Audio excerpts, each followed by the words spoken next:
Good morning, everybody. Welcome back to the channel. It is so good to be back. I really missed this last week. I'm just so used to doing it every week that whenever I have to miss a Sunday recording, it doesn't seem right. It really doesn't. So it is really good to be back. But it was completely unavoidable. Blepharitis it's about every 18 months, 2 years, it catches me. And it's usually about this time. And it only affects one eye. I don't know why. It always affects the left one, but never the right. But it's just irritating as hell. You can't spend too much time sitting in front of a screen because your eye starts streaming, which I found out quite a few times to my cost when I was watching TV in the other room. And within an hour, I was literally sort of, oh God, oh bloody hell. And then when we stuck the gas fire on, the heat from that as well, it looked like I was crying. And it's the same on here, so obviously I didn't get a chance to put any notes together for last weekend on the off chance that it was going to disappear on its own within a couple of days, which it didn't. Because obviously looking at this screen as well did pretty much the same as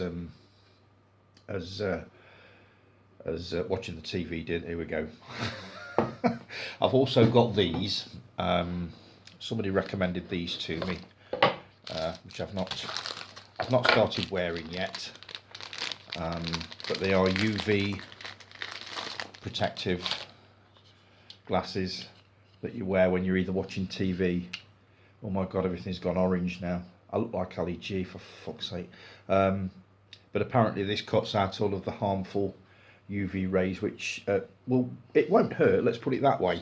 So I'm going to start using them if I'm going to spend any extended time sitting in front of screens. And probably one of the dafter things that somebody recommended to me, and I have started doing it, and believe it or not it works, is this thing. It's a heated eye mask that you heat in the microwave for around about 30 seconds, 40 seconds, and you wear it for I think it's 10 minutes, and you just have to basically pad it over your eyes. I look like a big fuck off fly hunter.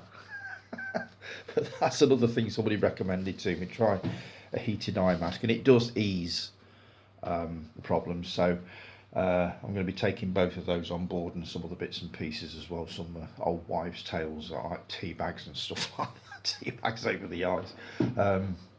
But hopefully now the antibiotics have chased the worst of it off. The eye still feels ever so slightly claggy, but it will do for a few days. But I'm definitely over the worst of it, so I'm going to finish the treatment. Normally I would stop as soon as it started feeling better, but I'm going to literally finish the whole tube off, and I've got a second one ready to go in case it comes back within the next sort of 6 months or so. So that's what's been happening with that. Thanks ever so much for all the well-wishing message. 5, 4, 3, 2, 1. We're back to normal. Thank you very much for all the well wishes and the get well soon messages you've sent me. Mark sent me a meme of Will Farrell looking very pleased with the news that I was coming back today. Roy, glad you're on the mend, mate. Cheers, Roy. Steve Mack, great news, Tony. I'm hoping that I'm on the mend and not that I've got blepharitis. I know what you meant, Steve. Rob Gear, morning Rob. Hope you get better soon. Everybody's been so kind, apart from Lee, who said I have Saturday morning PTSD now. So selfish, Tony.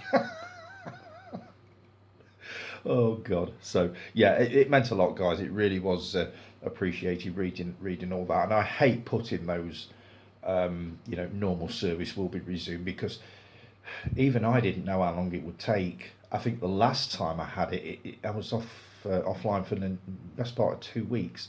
And the bad thing is, I can't even keep up to date with posts as such. I can do, but only for a short while. So it's not as if I could still sort of be there putting posts on and commenting and this, that and the other, because it just hurt too much looking at the screen. But as I say, it's over. Well, I hope it's over now. Fingers crossed. We'll see how we go. But thanks ever so much, as I say, for all the well-wishing messages. Hopefully now it's all sorted. So quick hi to Chris. Loving the Christmas videos, mate. So glad to see you back. I'll be commenting on the ones that I've not seen yet. I've seen probably the first two. I'm going to be catching up on the rest and commenting on those a little bit later on. But That is me at the beginning in a Santa uniform, isn't it? A Santa suit. It looked might be. I think it's something we've used before, but I thought that was a really nice touch. Thanks ever so much for that. So, subscribers, they've come down by one. I'm down to 165 from 166. I mean, maybe it's a Sam Smith fan. I don't know who's taken exception to what I've said, but he's been at it again. Sam Smith, I get these posts sent to me by people. By the way, if you ever see anything, quotes from Sam Smith that you think I might find amusing, message them over because it gives me something to talk about. But the one that I got this week, Sam Smith has clarified, and I quote, that he is self-partnered, which means that they is not single, but he is actually in a relationship with themselves. Thanks for clearing that up, Sam. Much appreciated. That makes total sense. What an absolute enormous steaming pile of horseshit. Seriously? You're honestly going to say stuff like that and expect people to go, yeah, we get you, Sam. Yeah, we understand. We don't, actually. We don't understand it at all. It mashes my brain just reading that. And the other one that I think I mentioned probably a few weeks ago, he also says, forget Spider-Man, Spider-Them could be coming to a cinema near you after Sam Smith has suggested that the next Peter Parker should be non-binary. Do you know what? Call me ignorant, but I don't even know what that is. I've always felt like Peter could be played by a woman or even a non-binary person. The web he produces could be silk or candy floss. I'd like that. I'm sure you would. Send the idea over to Columbia or Fox, whoever's making the Spider-Man films. I'm sure they take those ideas on board and treat them with the seriousness that they deserve, as I do. So, that's my Sam Smith segment for this week. If you've got any more like that, message them over to me because I do enjoy reading Sam Smith's quotes. So, right, I'll move on to comments.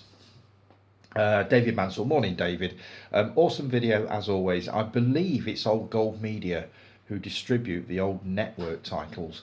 I looked on Amazon and I think it's a studio and it could be to do with Old Gold Media, and I believe it's called Spirit Entertainment.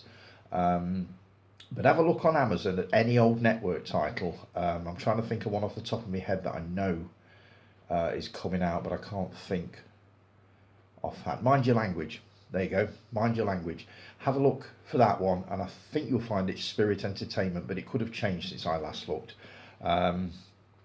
Also love a bit of nostalgia, especially the retro annuals. I love those annuals. There's actually more up in the attic. I've got to go back up there and have a look. Now I've shown off those, and I've got some more stuff coming up later on, by the way guys, comics, magazines, that kind of thing. So that's coming up a bit later on. And it's Dirk Benedict you were trying to remember. For some reason I couldn't get Dirk Bogarde out of my head. It definitely wasn't him. But you're absolutely right, it was Dirk Benedict. We're talking about Battlestar Galactica. And I couldn't remember the name of the guy, the lead in it. So thanks for that, David, much appreciated. Do you like Frank Sinatra, and what are your favourite films starring him? I love Sinatra. I have always loved Sinatra. I was introduced to him in the 80s when I worked up north on a power station. There was this old git that I used to work with named Dougie Thompson. I loved him to bits. He was a smashing guy. And he was always singing snippets of Sinatra songs. Now, I didn't know who this was, and I did say to him one day, well, what are these songs you keep bursting into? Oh, Sinatra, mate. It was Barnsley, I can't do the accent. And he got me into them. I actually bought my first Frank Sinatra LP, which I might still have upstairs, on the back of what he told me and the fact that he kept singing these catchy little ditties. So yes, I do love Sinatra. I've got quite a few CD collections of his. I've got his Christmas album, which will be moving into the car very shortly. As for films, I do enjoy them. I do. From Here to Eternity, what a classic movie with what's the other guy's name? Here we go. It's going to be like this all day until I get back into my stride again. High Society. I do love High Society with Bing Crosby. The songs in that, Who Wants to Be a Millionaire, absolutely brilliant. Love High Society. Ocean's 11, the quintessential Rat Pack. I nearly said Brat Pack then.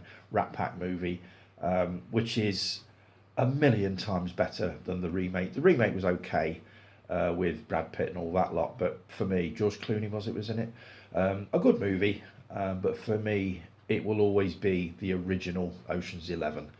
I also love The Detective and its two sequels, Tony Rome and Lady in Cement. They were good movies. The Manchurian Candidate was a brilliant thriller. Von Ryan's Express was a staple in our house at Christmas. My dad loved his war films, so Von Ryan's Express was always on. I don't know whether I've ever seen it all the way through. It's one that I need to grab a copy of to take a look at. But I'm fairly sure that I'm going to enjoy it. So yeah, Sinatra movies, Sinatra music, can't fault it. So what else we got here? Your thoughts on This Is Your Life? I was watching some classic episodes on YouTube. My mum loved it, so I always used to sort of sit and watch it with her. Probably from, I would say, the mid-70s. There were some classic episodes. I've listed 10 here that I do remember watching. Christopher Lee, Arthur Askey, he had a colourful past. Bernard Cribbins, loved Bernard Cribbins. John Thor, talking about the Sweeney and all his other roles. Roger Whittaker, my dad loved Roger Whittaker. He's got, or did have, quite a few of his albums, a couple of which I did inherit when he died. But I loved Roger Whittaker, and so did he. Diana Dawes, legend. Joan Collins, bigger legend. Brian Blessed, larger than life, and amazing. By the way, I did love that post that went up this week. A new album that somebody had created. Brian Blessed sings the songs of Taylor Swift. Can you imagine what that was like? So yeah, that made me laugh. Danny LaRue, legend. Oliver Reed, what a character. I do remember that, actually loving that one. I believe I taped that one and watched it over and over again. I loved Oliver Reed. I thought he was just, again, a larger than life character, bigger than any of his film roles. One of his movies that I would love to see again, and I don't know whether it will ever get a release, is a little known movie called The Class of Miss McMichael. He starred with Glenda Jackson in that. He was the headmaster of a tough London school. Phil Daniels was in it, and it was brilliant. He was brutal in that. Glenda Jackson played the teacher who was basically trying to stop him from being such a twat. Basically, it was a good comedy drama, really, really good. But I've not seen it since the 70s. I believe I might have a VHS copy of it upstairs somewhere, which I would have taped from the TV. But I would love to see a Blu-ray release of that. Hopefully, a label like Imprint or 88 Films or someone like that will take it on board and give it the release that it deserves. It was a great film. Really, really loved it. So thanks for all that, David. Much appreciated, mate. Always brilliant to hear from you. Stuart, morning, Stu.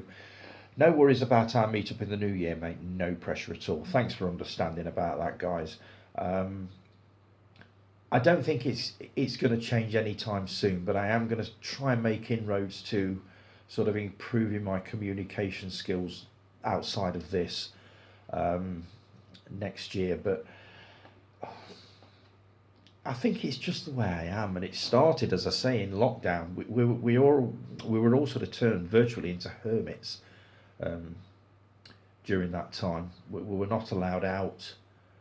We just kind of forgot how to communicate with each other, and I've never really got it back. A lot of people have got it back. Rob will talk the hind legs off anybody for hours. I can't do it. Even with people I know, I struggle after an hour to keep a conversation going, and that's awful. It really is. So I do need to work on communication skills away from this. But it's brilliant that you appreciate how I feel, Stu. So thanks for that, mate. Talking of the colorization of black and white movies, A Christmas Carol starring Alistair Sim as Scrooge. Classic movie. It's terrible. Stay with the black and white version. It's a Wonderful Life in colour. That's also terrible. Stick with the black and white version. Both are classic black and white movies and should remain so. I quite agree. I know colorization has come on a lot since I first saw it. I believe the first movie I ever saw that had been colorized was a Laurel and Hardy film, and the colours were so wishy-washy.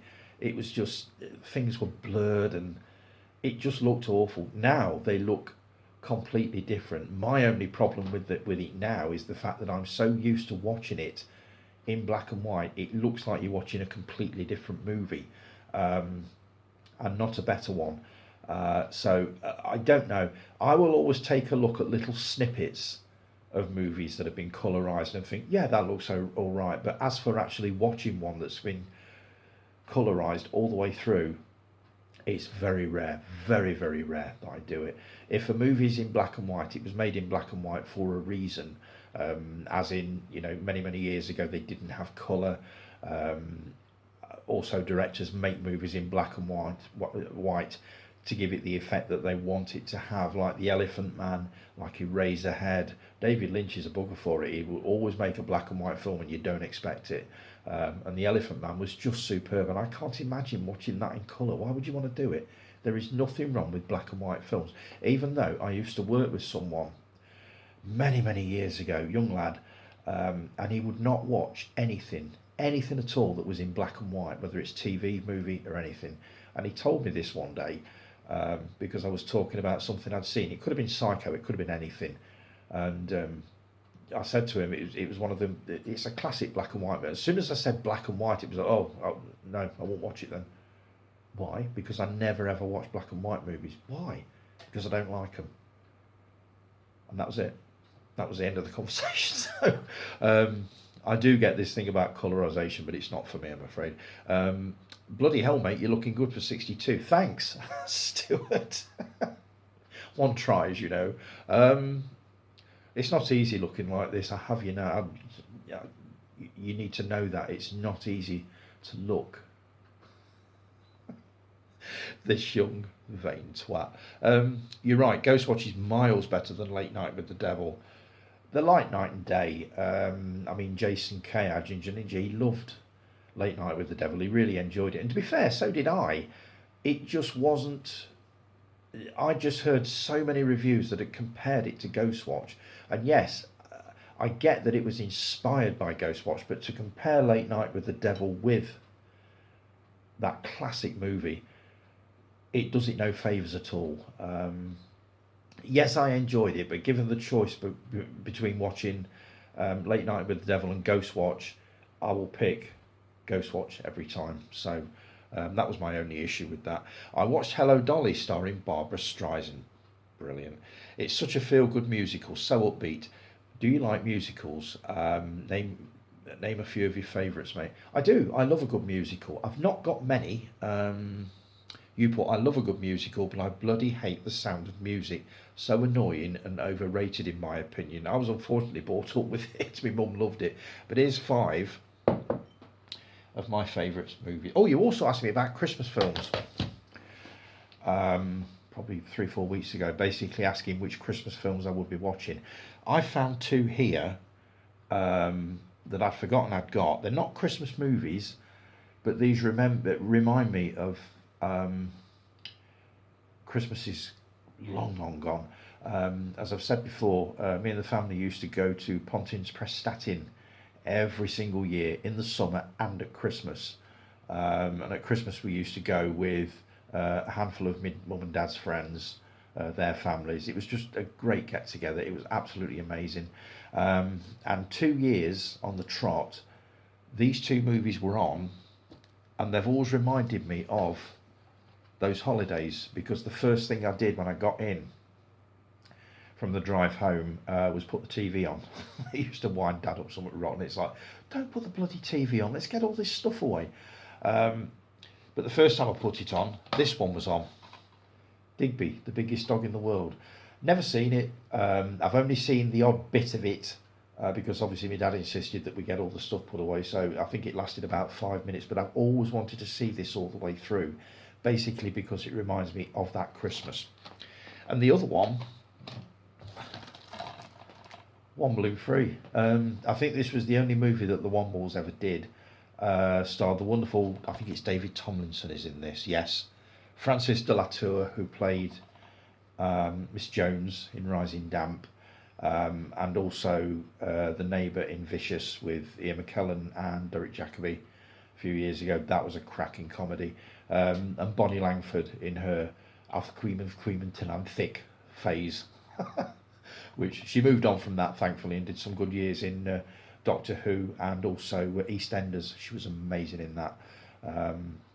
But this is another one that was on. This was on the following year when I got home.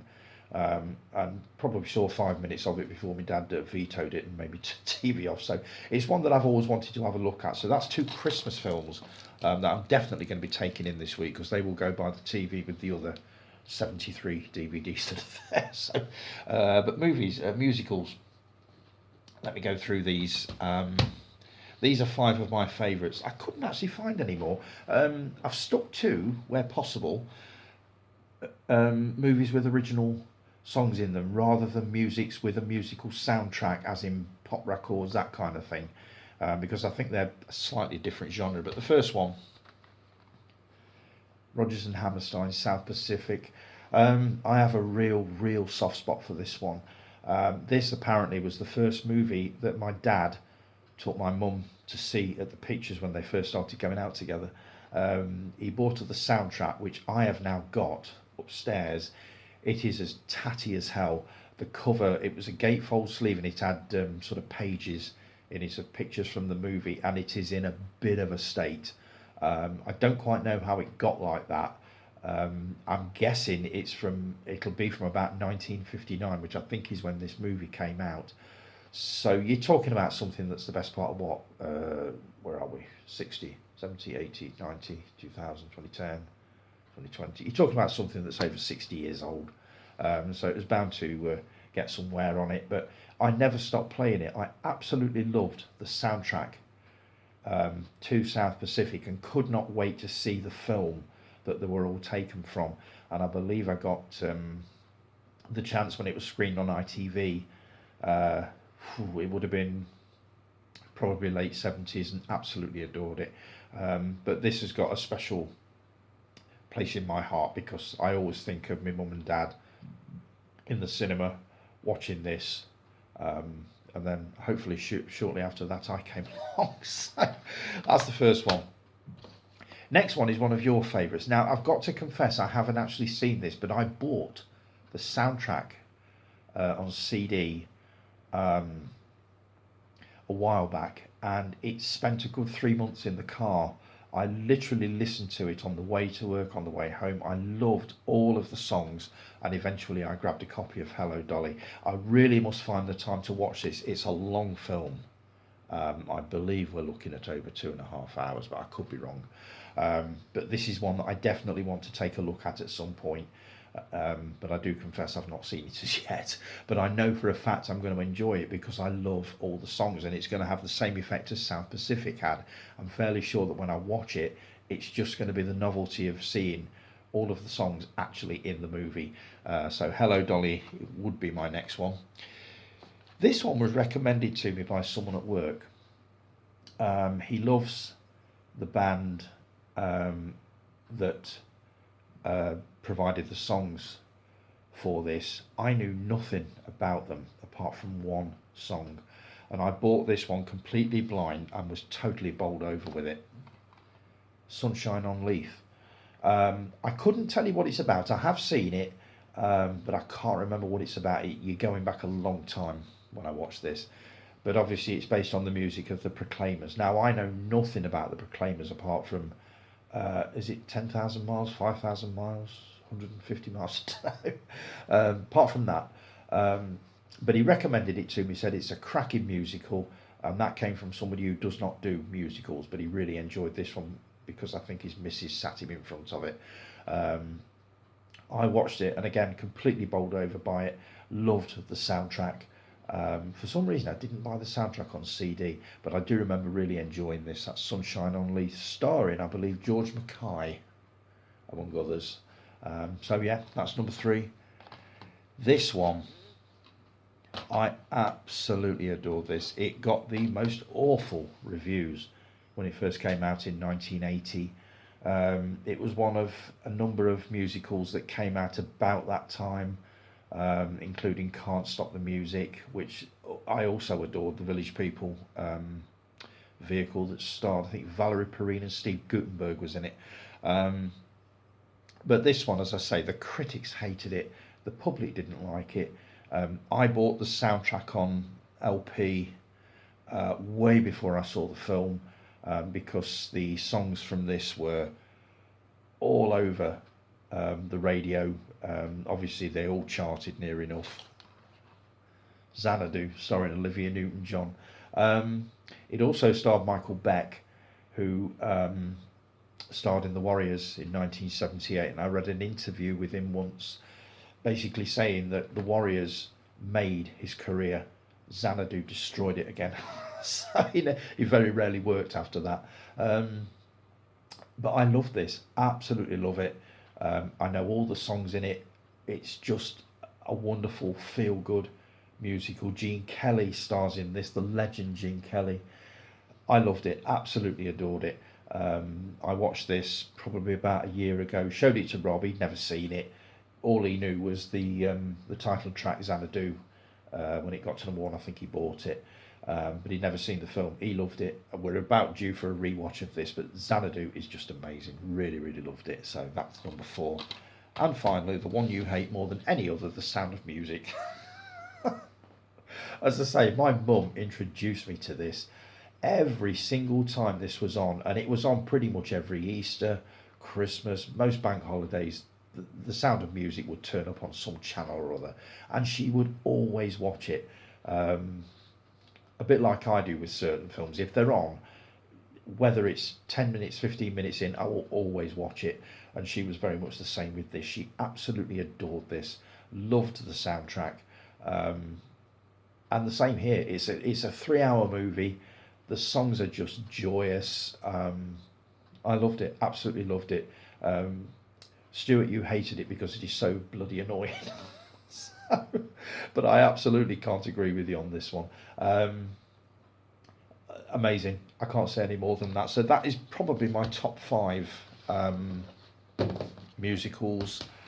I could have included Grease on that one. Didn't think about that one. There was Grease, and there's a lot of sort of Hollywood musicals from the past. Half a Sixpence I absolutely adore, with Tommy Steele and Julia something. I love Half a Sixpence. There are quite a few others that I can't bring to mind at the moment.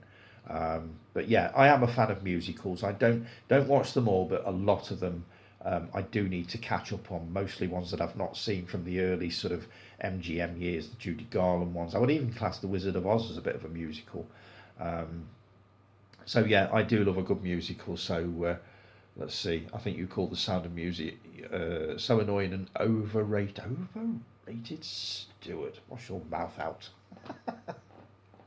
It's not for everybody. I know that. So right, I'm coming up on 28 minutes. So I'm going to take a little bit of a break for a few seconds, and then I'll be back with Roy's comments. I am not going to bring this in under an hour. Mark, you said you would love, or you could sense a 2-hour video coming on because I didn't do one last week.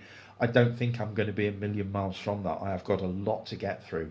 I'd be surprised if I make 2 hours, but I think to get this in under an hour, it's just not going to happen because I've got quite a bit of stuff to show off, loads of comments to address. So it's going to be, I would say, at least an hour and a half, but we will see how we go. So I'll be back in a sec.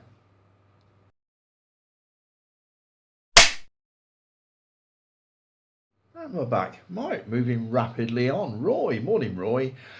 Tony, no worries at all, read the meat. To be honest, I know what you mean. It's something I've struggled with for years, and it will be a big challenge for myself. It's easier when there's just a camera looking at you. You get it.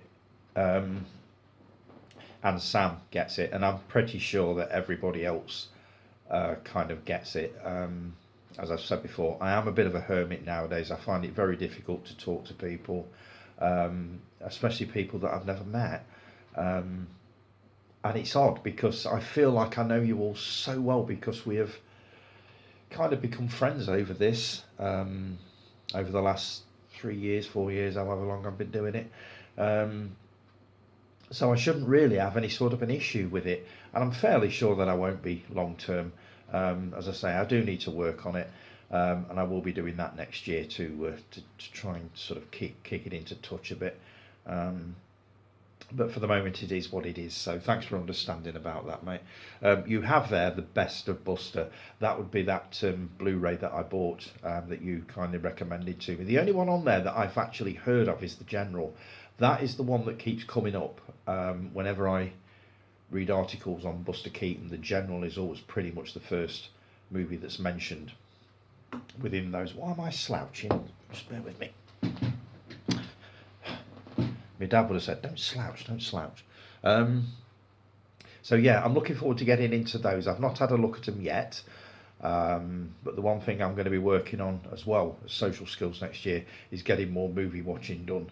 I'm going to be upping my game in a big way next year. That is a promise, because it's all very well me sitting here saying, I really want to watch this and I really want to see this and that looks a good movie. I'm definitely going to take that one in, but not actually doing it is absolutely no good, especially when you run a movie channel on a website, on an Instagram, on a Facebook. It's no good if you're not actually watching bloody films to talk about. So, what a great looking book that is. I'd be interested to hear your thoughts. That would be the Buster Keaton book that I was showing off last week. I've actually got another one, if I can find it. Move the camera there. On my phone. It is a biography of the same. Just bear with me. And it is 31 hours long. I do love Audible because I can just put the headphones on and lose myself in the book. Somebody else reads it to me. It's just brilliant. And especially with really long books, I find it easier to listen to than to actually read, which has always been the case with me. Where is it? There we go. Just bear with me. It's coming up. And this is, however, thinks he should be bunched up in a map. It's already so that started. That's the other one that I've got. Now the paperback version of that is, you can't buy it for less than about 30 quid, so shut up, Buster. So that's the other one that I've got to listen to, but I will let you know what I think of that paperback book when I've actually read it. But I'm fairly sure I'm going to find it fascinating, as I do with all the silent comics. I love that era. So jealous of that figure. It's a beaut, isn't it? It's absolutely a beaut. Can't remember where I got it from. It was probably a Christmas present at some point. But it just sits there on my fireplace looking magnificent, along with Laurel and Hardy and Chaplin.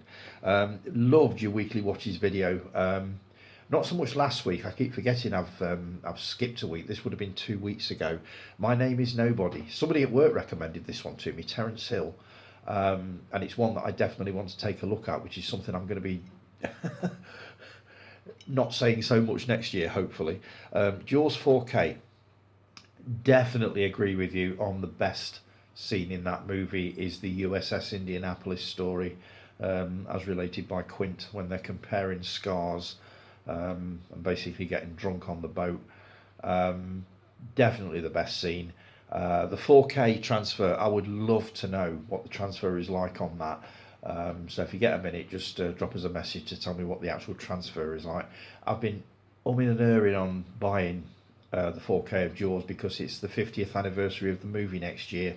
Me and Jason were talking about this quite a while ago, basically saying that we were going to hold off on any future releases of Jaws until next year, because hopefully there will be some kind of a all bells and whistles box set being released next year, with it being the 50th anniversary, which will hopefully contain books and God knows what all. So I'm holding off on the original Jaws for that one. But I would love to know what the transfer is like ahead of that, so let me know on that one, mate.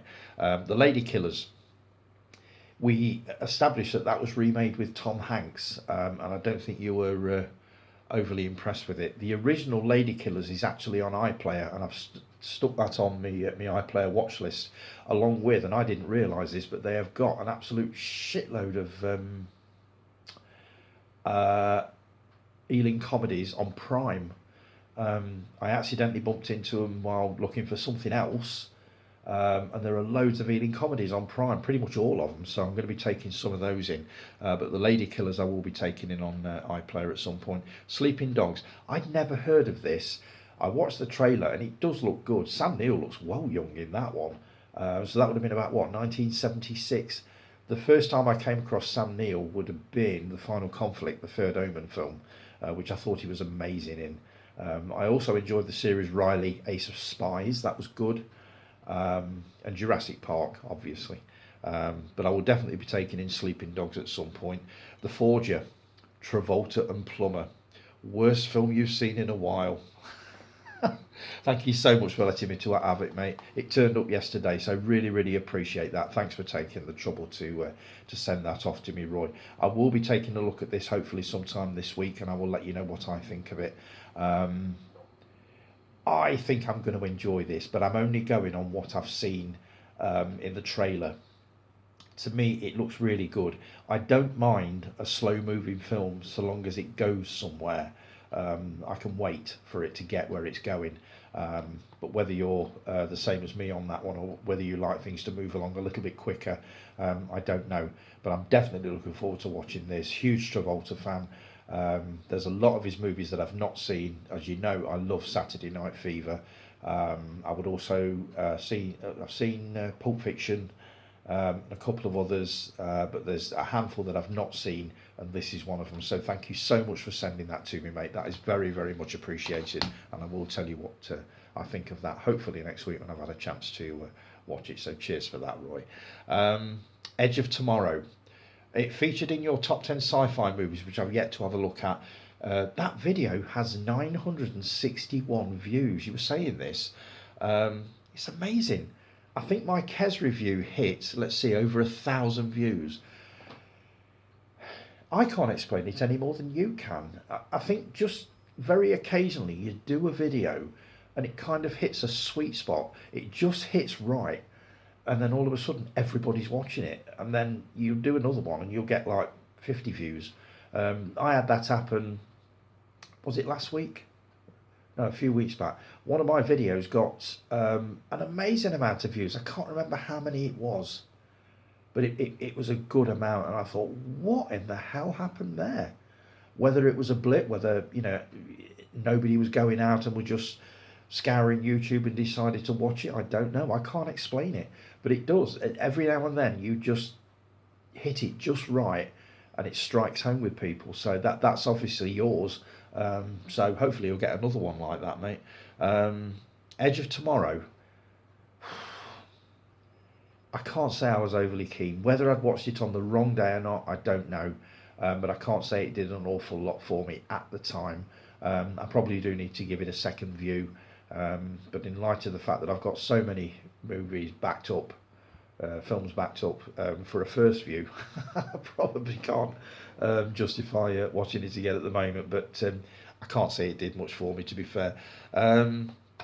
Ace in the Hole, Billy Wilder. The only Billy Wilder movie I've seen, as far as I know, is Some Like It Hot, which I absolutely adore.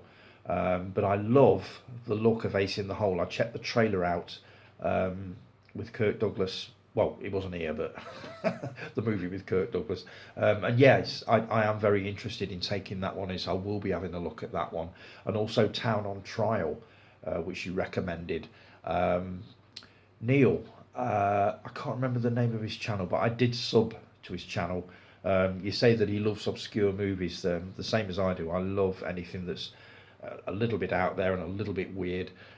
So I will be taking a look at Town on Trial at some point. And you mentioned Rupert Brooke, a book that was featured in a scene in Town on Trial. Now, for those of you that don't know, and for those of you that haven't seen Roy's video, Rupert Brooke was a war poet. I'm not familiar with his work. I'm going to grab a copy of something on Audible at some point. The quote that you struggled a bit with, I actually found it. It goes like this: "If I should die, think only this of me, that there's some corner of a foreign field that is forever England." And I think that's the one you were looking at. And reading that, I thought, I wouldn't mind hearing a bit more of this guy's work. So I will be investing in either a paperback book or something on Audible, if there's something on there to see what Rupert Brooke is all about. You're obviously quite fond of his work, so I will take that in and let you know what I think of that. And by the way, loving your film of the week format. I might nick that for myself actually at some point, if I ever get enough films in a week watched that I can justify doing a film of the week. But yeah, absolutely loving that, mate, and loving your videos. So again, I do need to catch up with you and a lot of others, which I will be doing either this week or next week. So thanks for that, Roy. Always brilliant to hear from you.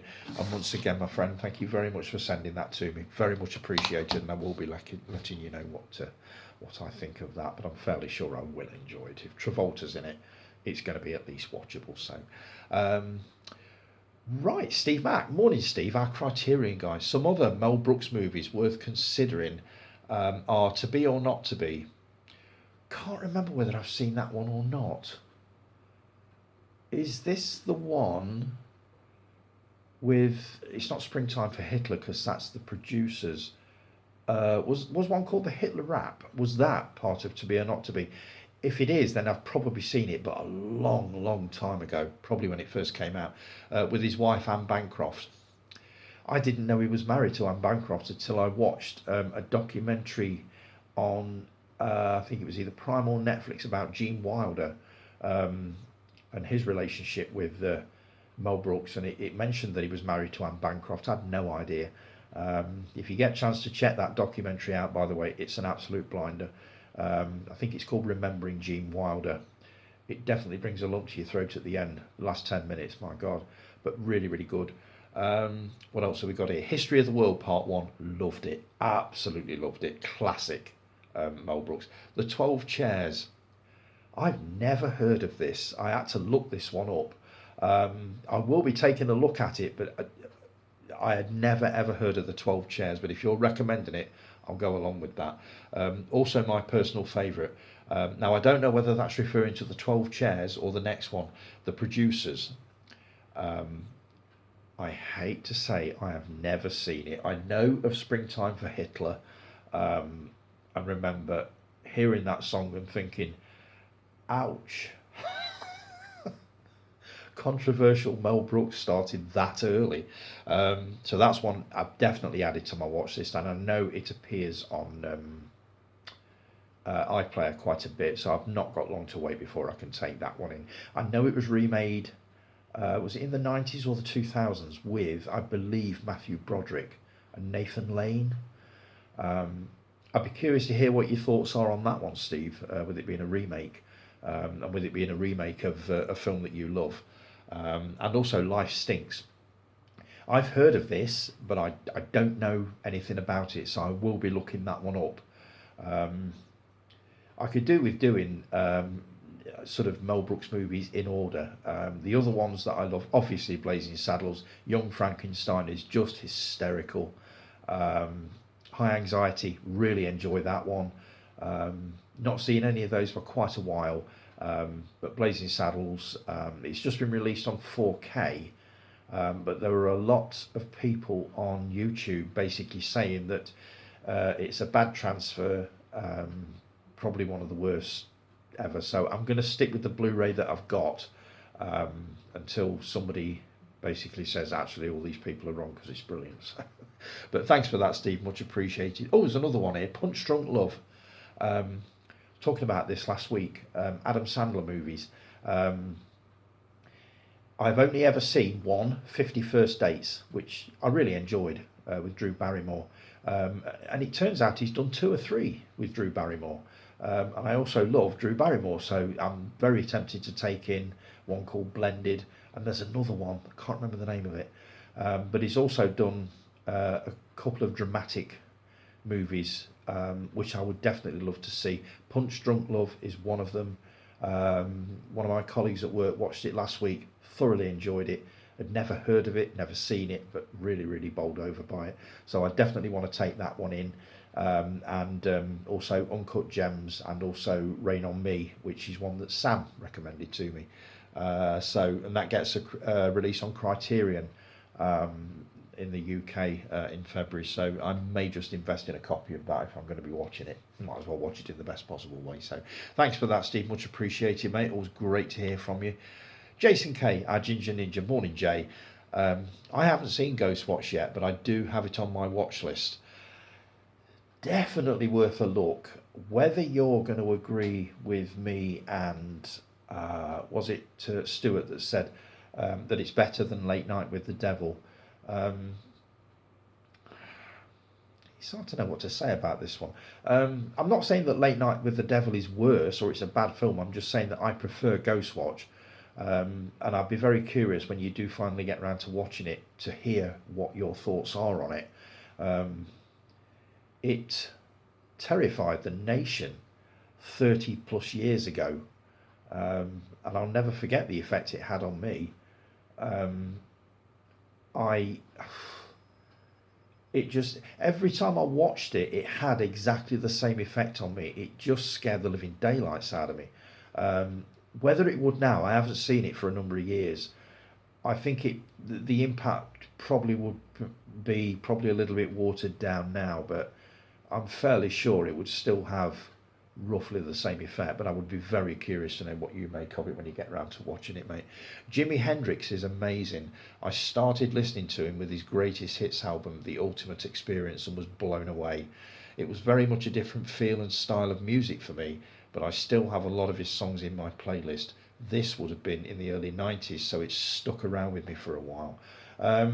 I will definitely track down more of his music. I've not listened to any more of that Electric Landlady. I keep calling it that, and I know it's not that. I will listen to that and a couple of other albums and see how I get on with it. But it's not what I thought it was going to be. I had a feeling I was really, really going to struggle with it. But the 4 or 5 tracks that I've listened to, I have really enjoyed, and I'm looking forward to getting into those two. The documentary and the movie based on his life, the biopic, at some point soon. Now, Black Christmas was mentioned a couple of times, but am I the only one who found it rather dull and boring? I actually prefer the 2006 remake. I know, bring on the hate, it says. Christmas Evil is a trip. Violent Night is a fun movie. It's not as bad or as violent as you may think. I enjoyed the original Black Christmas from '74, mainly because of the phone calls were just so bloody eerie. I haven't seen any of the remakes, and I believe there's been probably 2 or 3. I'm sure that one came out probably 5 or 6 years ago. Have you seen that one? As for Christmas Evil, I've actually got that on one of my hard drives, so I will be taking a look at that one at some point. Violent Night, I get the feeling I wouldn't like it, but if you're saying that, I wouldn't find it as violent as maybe I think it's going to be, I'll trust you on that one. A bit like I've trusted Jason with a movie called Place of Bones. I watched a trailer to that one a few weeks ago, and as soon as I saw it, I thought, Jesus, no way, I'm not going to make it through that. It had shades of, I thought, Bone Tomahawk, but it would have to go some to be as vile and nasty as that one was. But he's promised me that he thinks I will get on with it, so I'm going to give it a go. And if I don't get on with it, and if I find it as horrible as I think it's going to be, I'm going to hunt him down like the dog he is. He will not hear the last of that one. The reference I got was Jupiter's Balls, which was a quote from, great film, and you didn't tell me what it was from. I know what it was from, but I'll tell you that later because Callie brings that one up. Great film. Yep, edited. Yes, I spotted that. Speaking of 90s, what's your favourite 90s sci-fi, horror and comedy? Having just gone through a bunch of 90s films, there are some absolutely great ones, but interested to hear yours. I found, well, one I know I've got, but I can't find it anywhere. Arachnophobia. I read an article about that in an American magazine that I imported way back in the early 90s and thought, I've got to see that. I went to see it, and it's one of those few movies that actually lived up to all the hype. Now, I'm arachnophobic anyway, so for me, arachnophobia was just the ultimate nightmare, but funny as hell with it. It just walked that tightrope and walked it really well of combining horror and comedy, which is a difficult thing to do. They're either not horrible enough or they're just not funny. And this one was just both. I thought it was amazing. So that's one of mine. I've got two others here that I did enjoy from the same era. The Faculty with Josh Hartnett. You got a load of stars in this, but I can't read this because it's too dark in here. I really, really enjoyed this as a sort of a scary, funny movie. The special effects were brilliant. It was just a cracking story and something that I'd not seen for quite a while. It had shades of Invasion of the Body Snatchers. I just loved it. Really, really enjoyed it. I've seen it several times. It's one of those movies that if it comes on one of the film channels and I bump into it accidentally, I will always watch it because I know I'm going to have a good time with it. That's one. But if you're looking for my favourite 90s horror comedy, I'd have to go with this one, Lake Placid. I absolutely adore this movie. Bridget Fonda is superb. Bill Pullman is excellent. What's the name of the guy? Brendan Gleeson. Is it Brendan Gleeson as the sheriff? Just amazing. The script in this is razor sharp. It is so funny. The sarcasm is amazing. The special effects with the crocodile is just, for the time, it looked amazing. As for the sequels, not so much.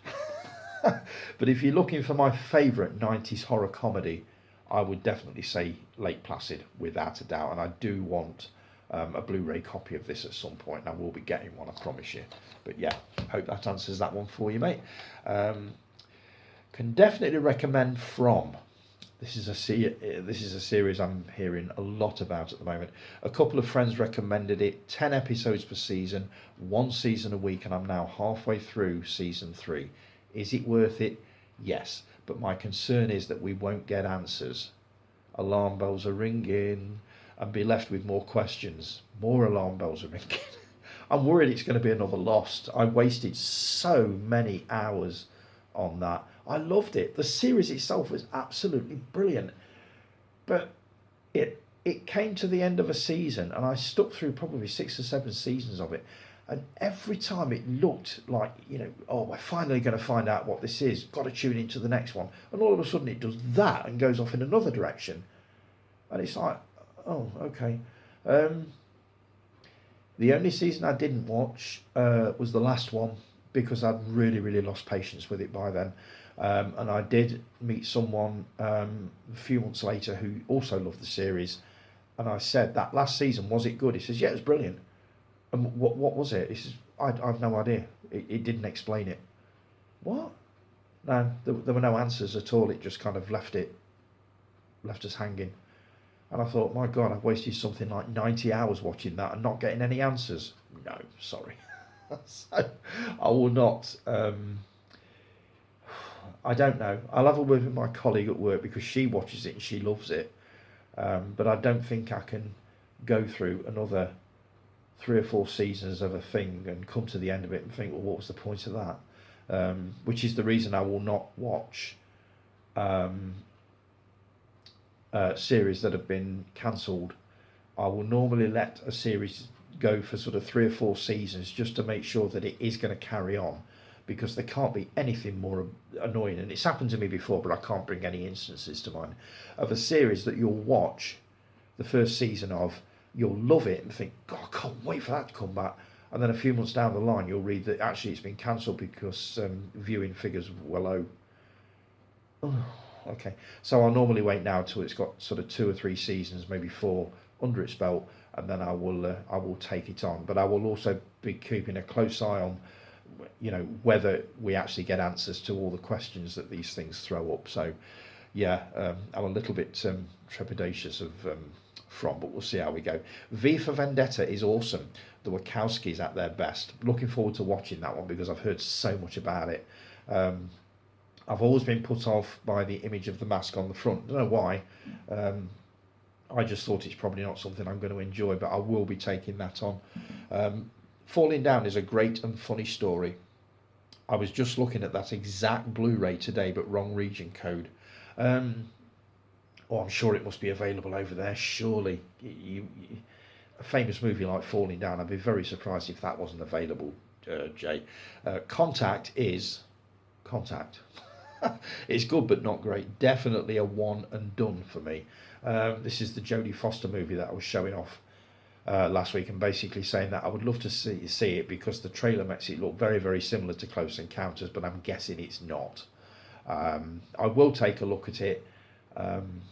Whether it makes it for a second view, I don't know, but I will let you know when I've had a look at that one. Anyway, I've rambled on far too long. Great video, and have an awesome week ahead. Cheers, Jay, and you ramble on all you want, mate. The more you say, the more I get to say. So it's always good to hear from you as always. 26 minutes. Have I got time to go through Sam's? Shall we see how we go?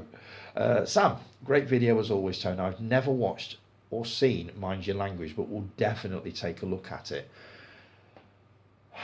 If you've seen Love Thy Neighbour, you've probably seen a similar thing to Mind Your Language.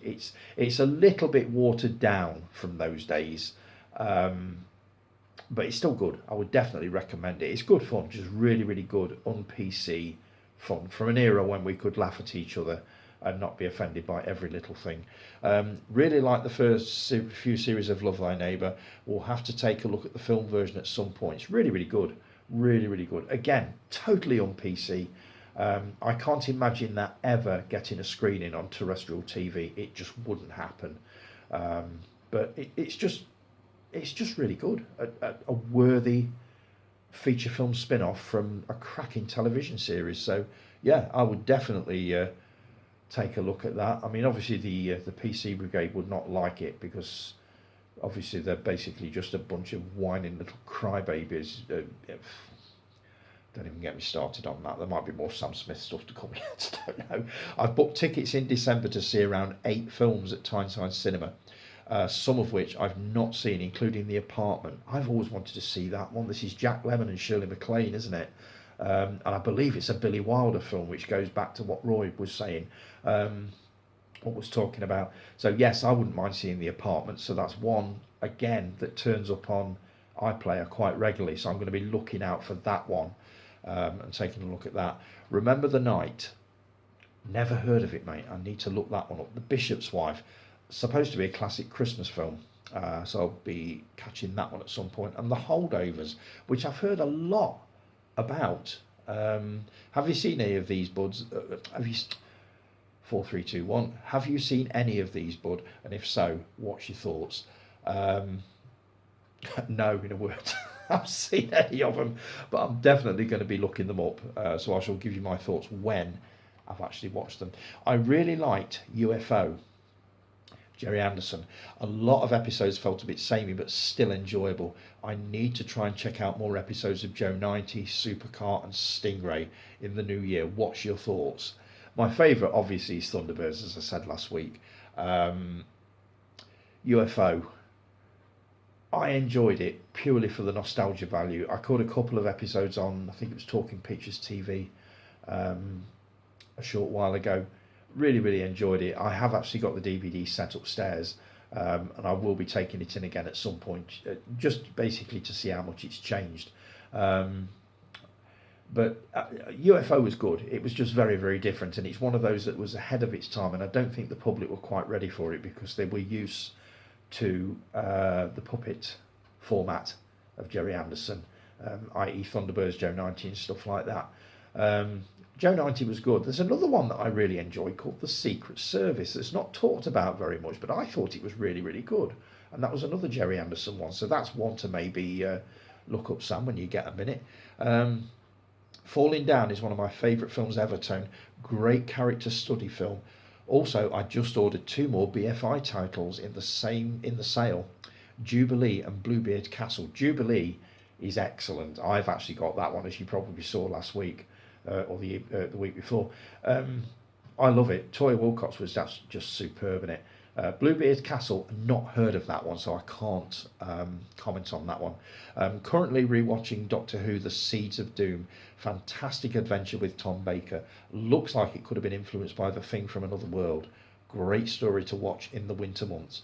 Absolutely right. I remember that one so well. There was also one, I believe, called The Seeds of Death, in the Patrick Troughton era, which is a very, very similar thing, if I remember correctly. So that's one worth checking out. But The Seeds of Doom was just amazing. Really, really enjoyed it.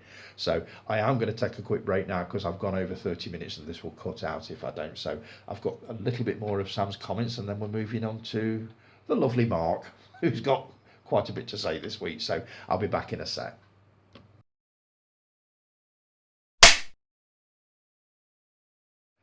And we're back. I'd love to say that we're going into the tail end of this one, but I'm not sure we are. I'm coming up to, I think we're up to an hour at the moment. So if I can get this lot in the next half hour, it's going to be a miracle. So we could be heading towards the 2 hour mark. So be warned. I don't know whether it will actually be 2 hours, but I'd be very surprised if I can get what's left done in the next half hour. So nice one, Mark. You predicted that one very well. So right, back to Sam.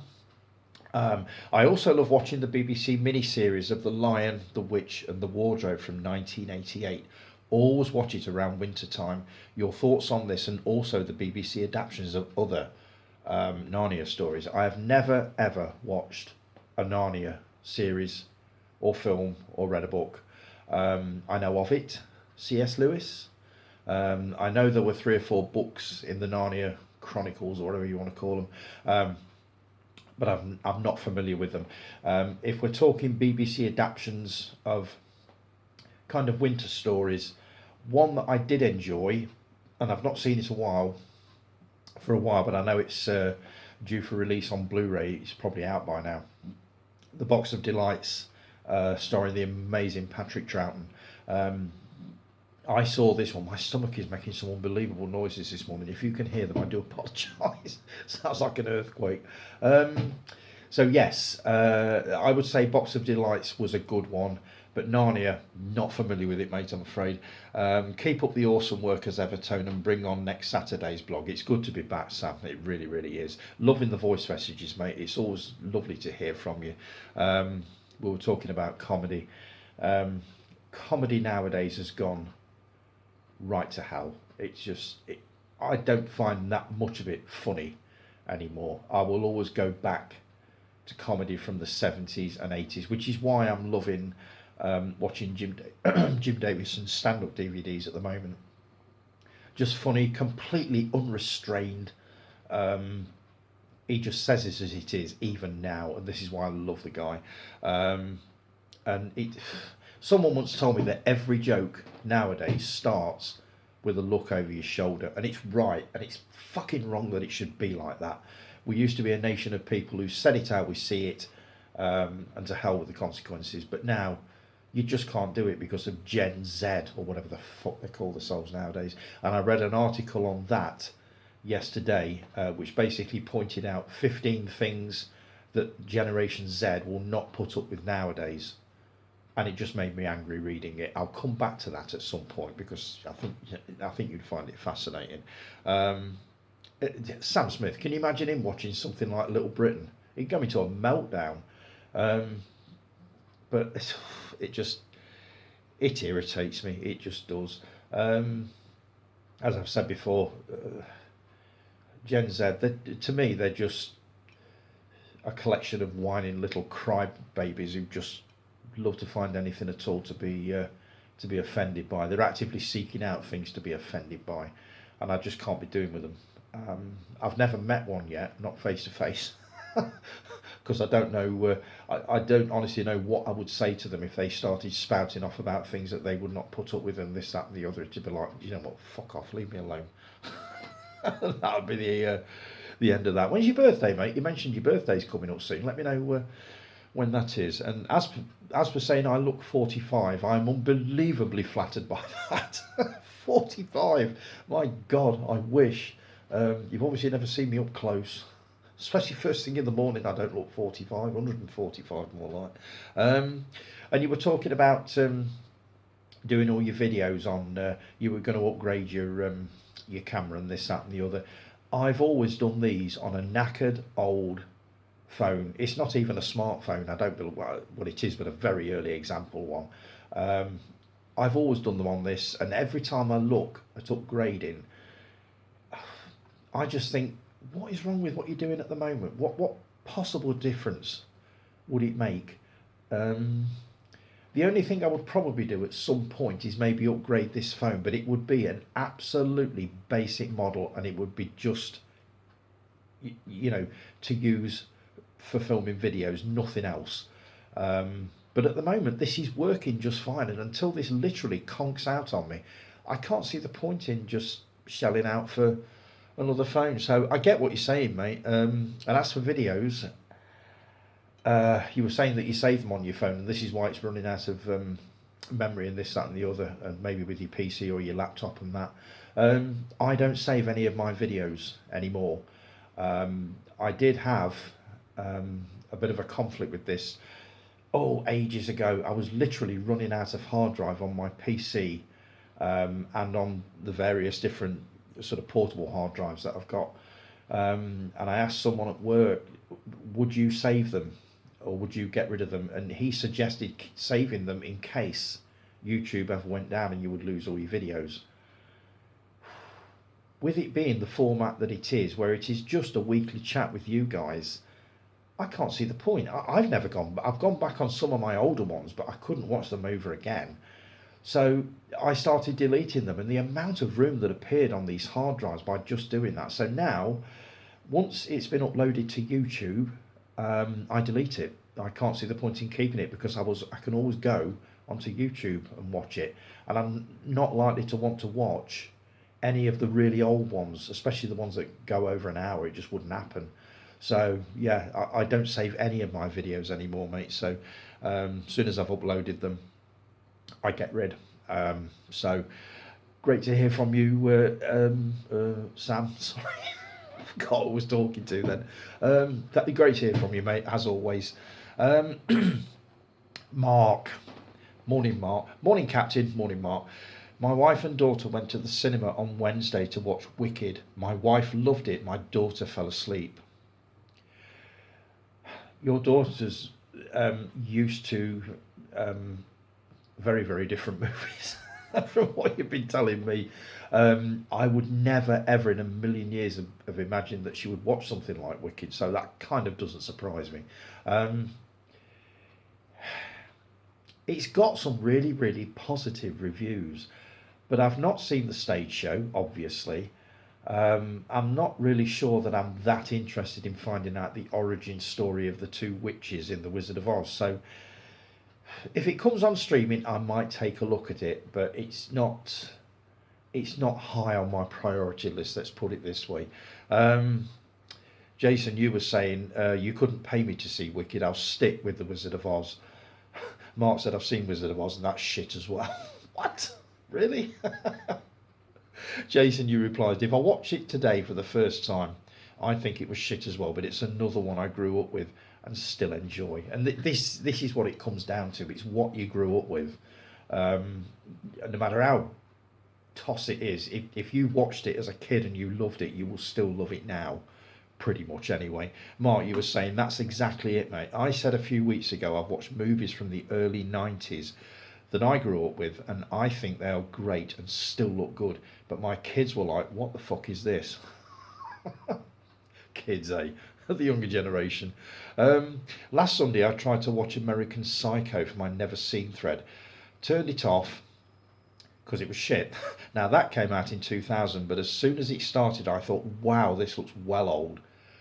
I always forget, even 2000, mate, that was 25 years ago. That's a fair distance. I think I managed about 50 minutes. It was just weird. I did see American Psycho a long, long time ago, and I can't say I was overly impressed with it, and I'm not bothered about revisiting it at any point soon. So I do get that. And Jason, you agree with that? I've tried to watch American Psycho a couple of times and never got past the half-hour mark. You ain't missing anything, not from what I remember anyway. Love Thy Neighbour is absolutely brilliant. Where else could you get away with shouting "Hey honky" on TV? Well, pretty much everywhere in the early 70s you could get away with it. You certainly wouldn't get away with it now, that's for sure. It was just brilliant, and it's still brilliant now. I would love to stick an episode of that on in front of an audience of Generation Zs. I'm going to keep calling them that now because that's what I know them as. Just to see their jaws hit the floor pretty much with every line of dialogue. So it was just an endless round of name calling, but it was done so well. And let's face it, the white guy never ever got the better of the black guy. It never ever happened. He was always the one with egg on his face and looking stupid. That's how it was. But yeah, Love Thy Neighbour, absolutely brilliant. Adam Sandler is a fantastic actor, and not just comedy films. Check out Hustle on Netflix. It won a lot of awards. I've heard of a Hustle BBC series which starred, I think, Robert Vaughan, who we know from sort of The Man from U.N.C.L.E. Not heard of this one though, so I'll definitely check that out because I'm more interested at the moment in Sandler's sort of serious straight roles than I am in his comedy films. So, but I'll take a look at that. The Viewmaster makes you look like a fucking transformer. I don't know whether people out to buy that or not. It was just something that we all had in the 70s. We all had Viewmasters, all of us. I think Callie's got something to say about that later on. Can't wait to see more Tales from the Attic. Well, funny you should say that. These are a few bits. There is more to come, by the way. But these are a few bits that I brought down from upstairs. Let's see, these were from the attic. These will all be going back up again at some point soon, I'm sure. First one. Star Wars The Empire Strikes Back storybook. And basically it is just the story of the film with some very nice pictures. This is a nice little book. I'd obviously bought this on the back of seeing the film, so this would have come out round about, I'm guessing, 1980 or 81. Is it? Oh, I've actually got a date on this. Probably not. Hang on. Here we go. No. That's going to be from 1980 or something like that. So that's one. The next one. Now this is from the 1970s because I remember buying this, the King Kong story, and it cost me the grand total of. Is there a price on this? I bet I can't find that either. No, but this is basically the story of King Kong in all its various incarnations, from the silent original through. Oh, this is fucking shit. Can't do this. Basically from the 1933 original through the remakes with Jeff Bridges, Beau Bridges. I never get that right. It obviously won't include the Peter Jackson recent one because this is way before that. This cost me 85p. I've just seen it on the front. So that's what that one. I have no idea where I got this from. I'm a huge Lost in Space fan, but this is a comic that looks like no Lost in Space episode that I ever saw. And it is literally just a comic book. I can't see a date on this. It would have cost me £2. No, it's actually $2.95. So I could have imported this, but I don't remember Lost in Space looking like that. But the robot's on the front, so it must have been. So that's another one. Jason, you will love these. I was showing off a modern copy of the Beano. These are some of the comics that I was talking about. He found these. I'm going to read these over Christmas. Here we go. Whizzer and Chips. Purchased for the grand total of 14p. And this is from the 26th of December 1981. So you're talking over 40 years ago. And you've got... I can't even tell you who's in this because it's been so long since I've read this. Happy Families... Sammy Shrink, Bewitched Belinda, What's that, Buster Crab? Crab's Crusade. Don't know whether that's to do with Buster Crab, the Buster Crab. Fuss Pot. There's also a game in the middle. We always used to get games in these, remember? That's one. Christmas issue of Whoopi, which from the same week, and again 14p. These were just magic to me. Like that, you see. Even though I'd have been, what, 20 years old, I still read these things. And Whizzer and Chips, is that the one I've just shown? Could be. Maybe that's the one I'm talking about then. Oh, there's two others here. Let's see. Whizzer and Chips. This is from 82. Christmas issue. And also Buster, which obviously justified an increased price of 16 pence for that one. But if you want me to show them off better, let me know, and I'll try and do one of those videos where you basically point the camera down and I'm flicking through the pages. If you want to see more of that, let me know. And the only other one that I've got here is this one. I loved The New Avengers, and this is a magazine that came out when that series hit screens. It's basically got pictures from the original Avengers with them appeal, right the way through to centre spread of, obviously, Joanna Lumley. Saw her live in Nottingham, by the way. She did a one-woman show a few years ago where she literally just talked about her career and took questions from the audience. It was absolutely brilliant. Really loved it. Linda Thorson, who played Tara King, right the way through to The New Avengers. So that's my attic adventures for this week. Hope you enjoyed that, Mark. Got that over there. There will be more to come. There's bits and pieces upstairs that I keep finding periodically and thinking, oh yeah, we'll show those off. Great video, mate. Same time next week. Much appreciated, Mark. And yes, I will be back next week. Never seen it. Sorry it's late. Got sidetracked with football, as you do. Memento. Really enjoyed this one. Would definitely watch it again. 8 out of 10. Hey, I thought it was a really, really well done film. It's a Christopher Nolan film, isn't it? So basically, I pretty much knew that I probably wouldn't understand it, and I wasn't disappointed on that one. But you really enjoyed it. Jason said, confused the fuck out of me at the time. A few years ago, I thought I'd give it another go. I turned it off after half an hour. Nope, I've no need to watch this again. Amen to that. It's very unlikely I'll watch Memento again. Guy Pearce, I will say, was absolutely superb in it. I just did not get it. It's the guy with the short-term memory, isn't it? Who's trying to piece together the murder of his wife, I think, if I remember correctly. I just remember getting to the end of it and thinking, what? Real head scratcher. But you obviously enjoyed it, so good for you.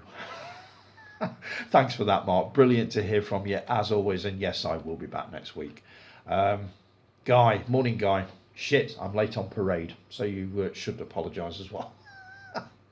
Don't calm down on the rants, let them fly.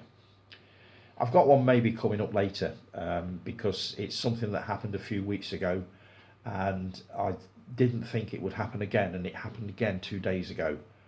And I've got a horrible feeling it was the same guy that was doing it to me. I feel I do owe you an explanation now. We'll come back to that one. Question, what is your favourite film spin-off of the 70s sitcoms? Mine is On the Buses. I've sorted out 5 of the ones that I loved, absolutely loved.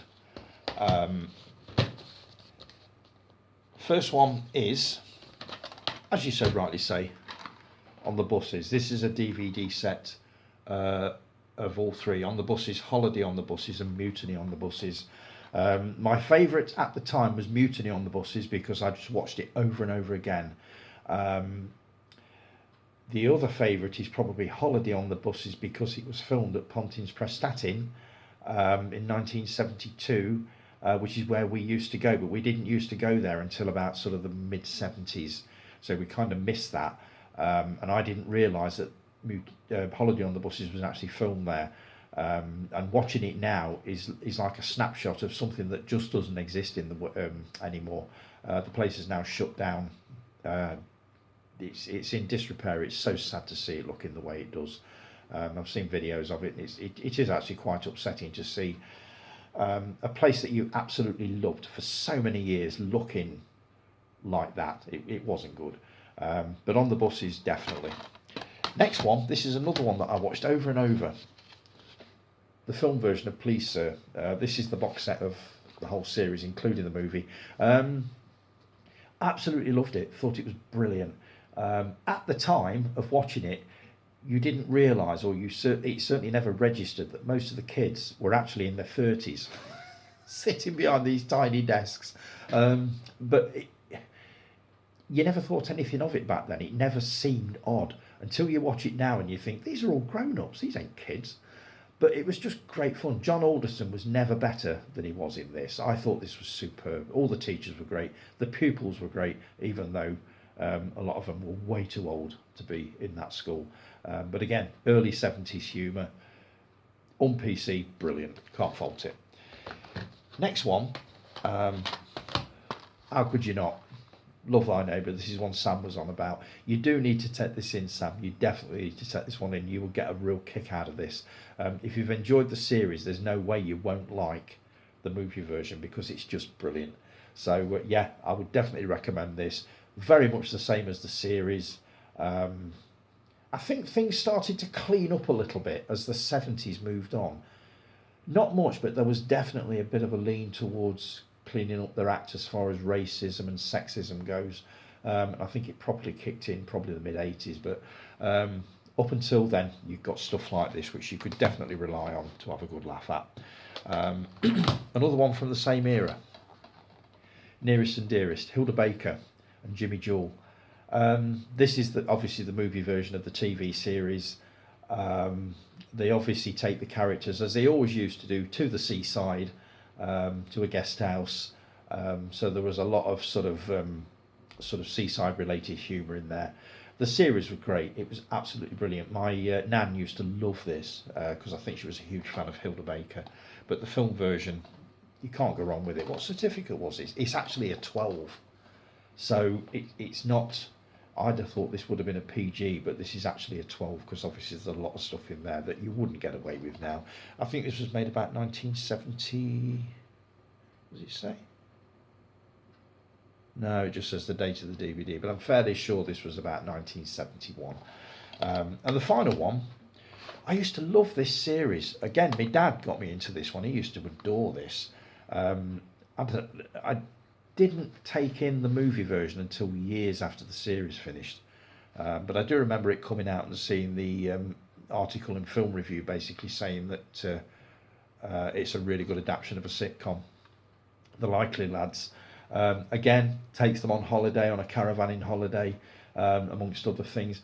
I just thought it was a really, really, I would say, rare gem of a sitcom that was actually quite intelligent as far as just sort of toilet humour and sexism and this, that and the other. I thought this was really good, and it was a really, really worthy feature film adaptation of a sitcom, and it had quite a catchy theme tune to it as well. So that's probably the 5 favourites I've got.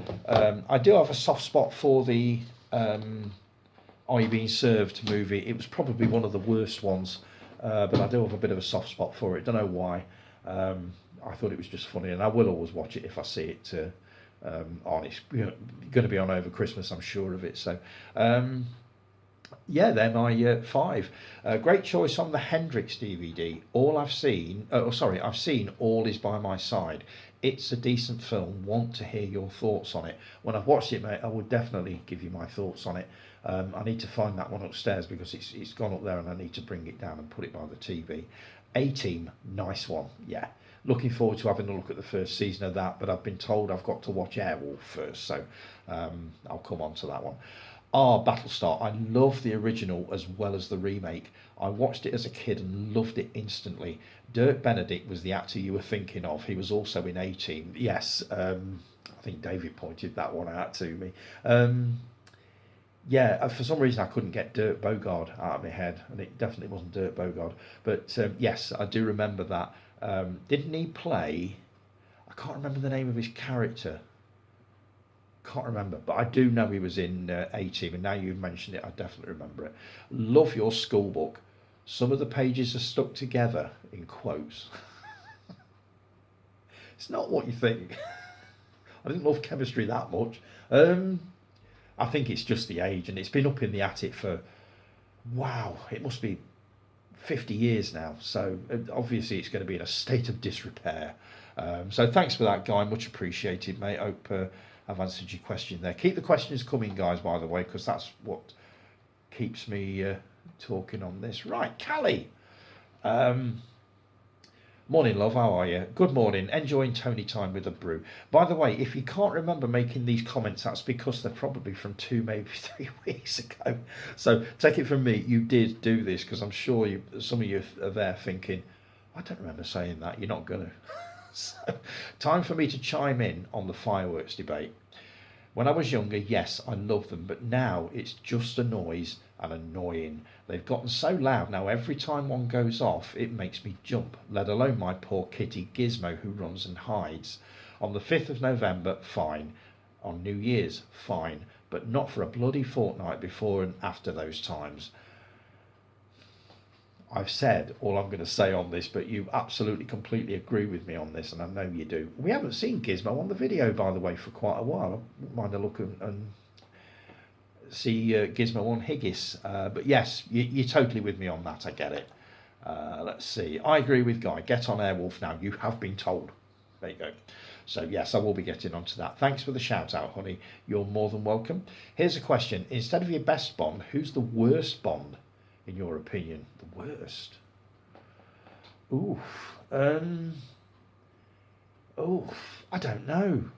If I had to pick one, it wouldn't be one of the worst, one of the main actors, because I thought they all did a sterling job. If I had to pick one, if I got a gun to my head, I would have to say probably David Niven in Casino Royale. And I know a lot of people don't regard that as a proper Bond film. I would say so. I would probably say David Niven. I daren't say Sean Connery because he's my favourite. Roger Moore was good. George Lazenby I absolutely loved. Timothy Dalton, I can't think of a bad one. I really can't.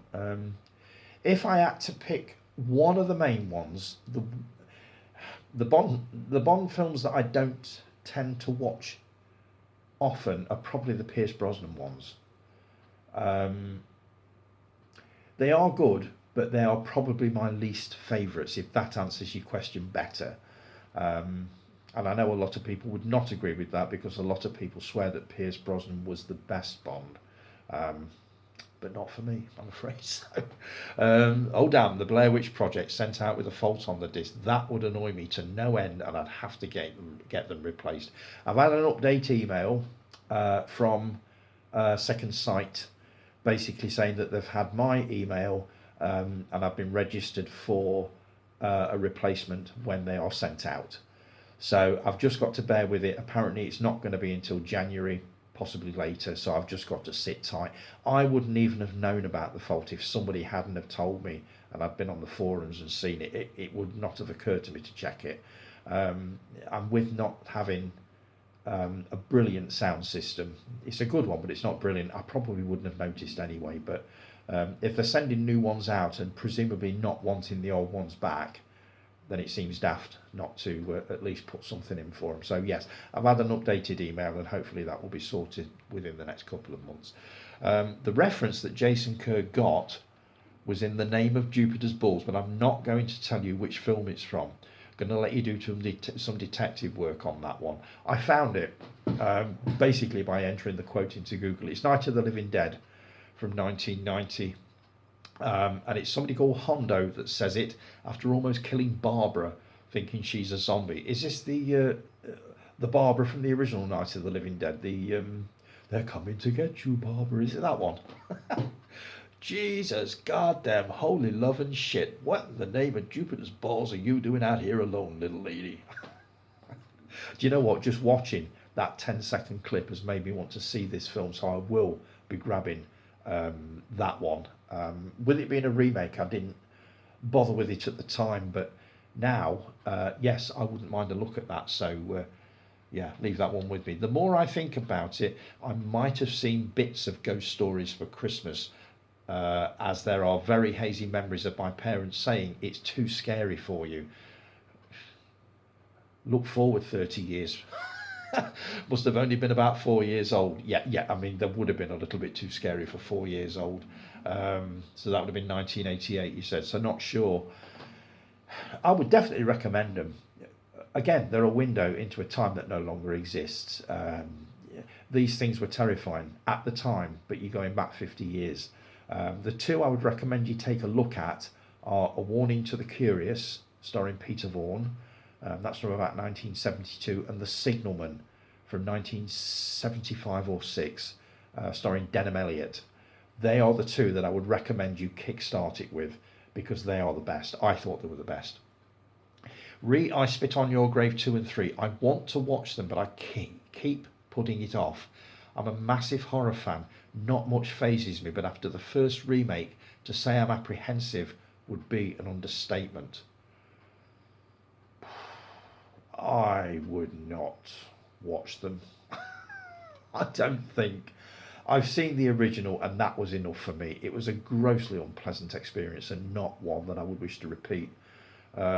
So I would not blame you at all for shying away from the other two, because I'm pretty sure I know where it's going as far as what you will think of them. But if you do, I'd be very curious to know what you make of them. But I pretty much know what you will make of them. So, right, I'm going to have to take another break, guys, because I'm coming up to another 30 minutes. So we're up to 90 minutes. So we could just about hit the 2 hour mark. Nice one, Mark. I'll be back in just a sec.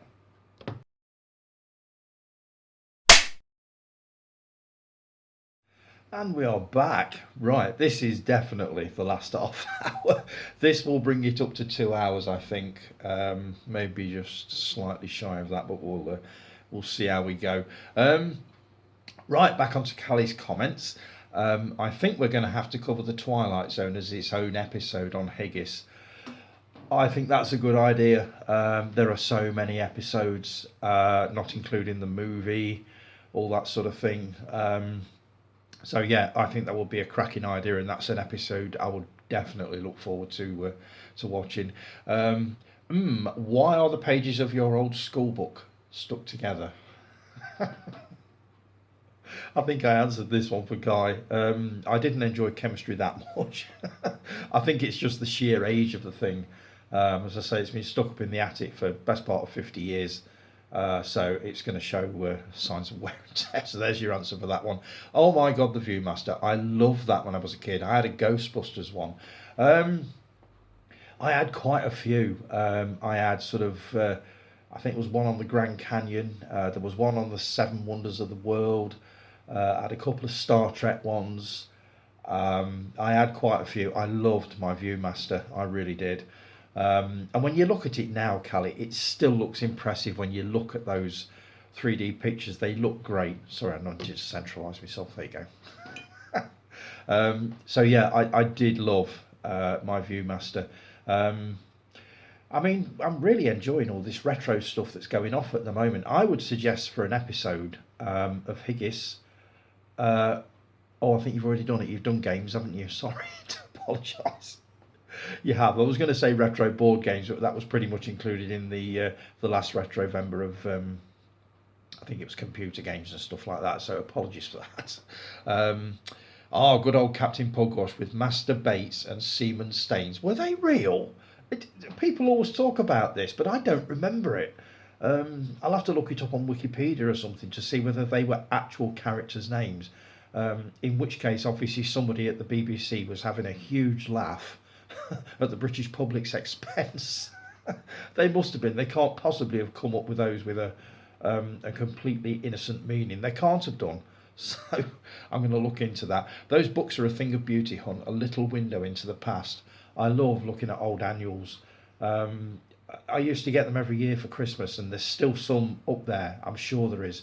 I seem to remember having a Doctor Who annual, a Screen Test annual. Remember that one guy, Michael Rodd? That was from 1974. I had a Space 1999 annual, a couple of Charlie's Angels annual, Star Trek. I had quite a few, so there's loads still up there. So I do need to get back up, or at least shove Rob back up there again to fetch some more down. So yeah, they're absolutely brilliant, and I just every now and then love to read through them just to bring back the memories of the Christmases that I spent reading them the first time round. Time for me to get some work done. Cracking episode, honey. Looking forward to next week's episode.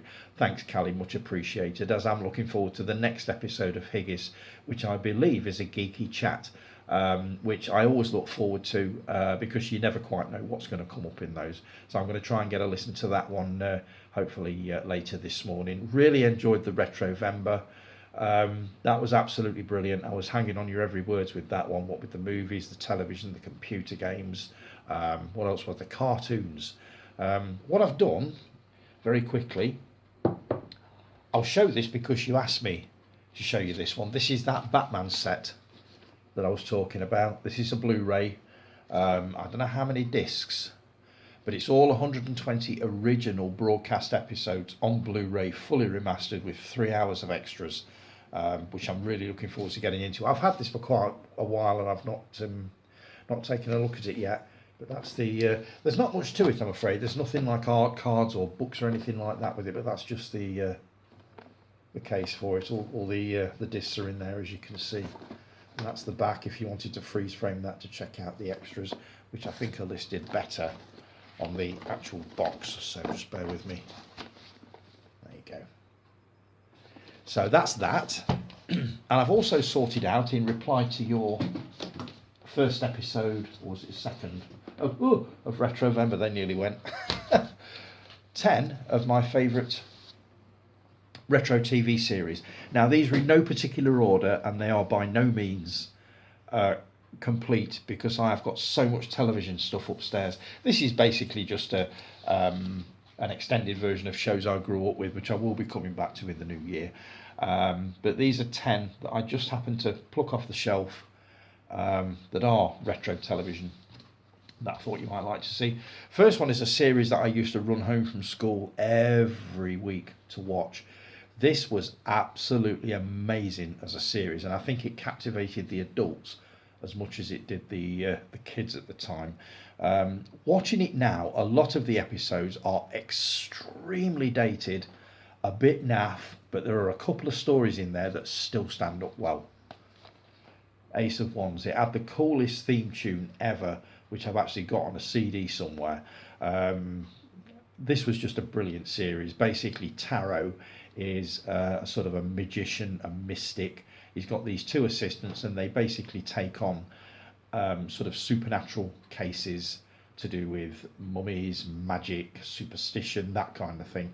It was just amazing. And we're going back to about 1971, 72, so obviously it's going to look dated, but I didn't care. I absolutely loved it. Next one. My God, this caused a stir in the 80s when it first came out. Everybody got their knickers in a right old twist over this one. Spitting Image. How funny was this back in the day? Absolutely brilliant. The impersonations were spot on. The sketches were as relevant as you could possibly get. I just loved it, and I still love it now, and I still find certain sketches really, really funny. We're looking at probably taking a look at these again. It's an 11 disc set, and you've got series 1 to 7, and I think I've got the later seasons or the later series on separate discs. But Spitting Image, loved it. This one, I loved a good sitcom in the 70s, and this was a really sort of funny, cosy little thing. Now my nan worked in one of these places, so this is kind of close to my heart. This is You're Only Young Twice, starring Pat Coombs and Peggy Mount as two old birds in an old people's home, basically causing mischief. It was just funny. It was just nice. I loved it. Absolutely loved it.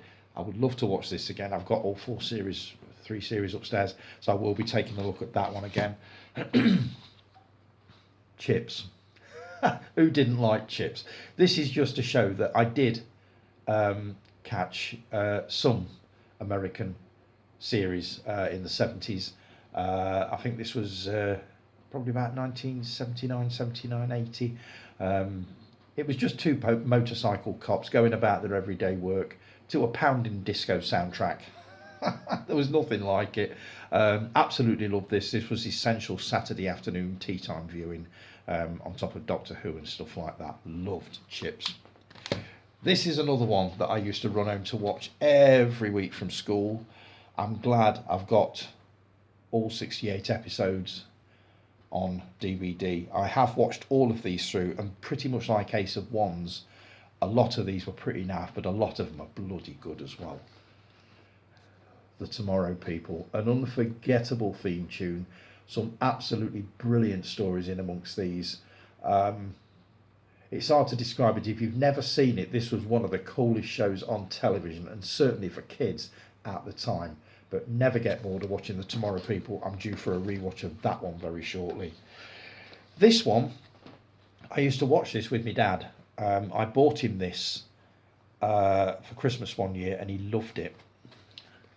Sailor. It's a documentary series from 1976, I think, or 75. It always ended with Rod Stewart's sailing, but this release hasn't got that because they couldn't get the rights to it, so they put different music at the end, which kind of spoils it, because I remember always looking forward to hearing that. But this is just, I think it's a year in the life of the Ark Royal, before it was dismantled a few years ago. But my dad loved this. Obviously it brought back memories because he was in the Navy in sort of the 50s and the 60s, so he absolutely adored this, and I used to watch this with him, so I've got special memories of that series. Next one, I adored this in the 70s. I've not seen it since. I bought these, oh God, years ago, and never actually watched them. But they had brilliant soundtracks and great stories. Rock Follies, one I think from 76 and one from 77, which I think, yeah, series one, and then you got Follies of 77. Rula Lenska, Julie Covington, who was the other one? Can't remember.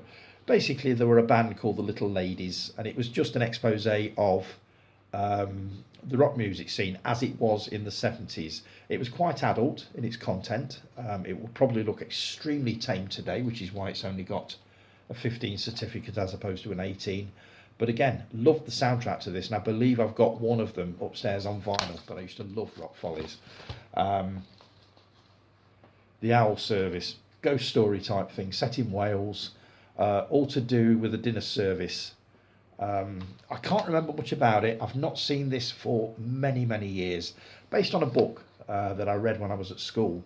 But I do remember this being along the same lines as Children of the Stones, just a supernatural kids series, which was quite scary in its day. Next one, Brookside. I used to love Brookside. I didn't watch it all the way through, but for the first few years I was absolutely glued to it. The stories were a bit harder edged, a lot harder edged than Coronation Street, Crossroads. Then EastEnders came along and sort of took that mantle and ran with it.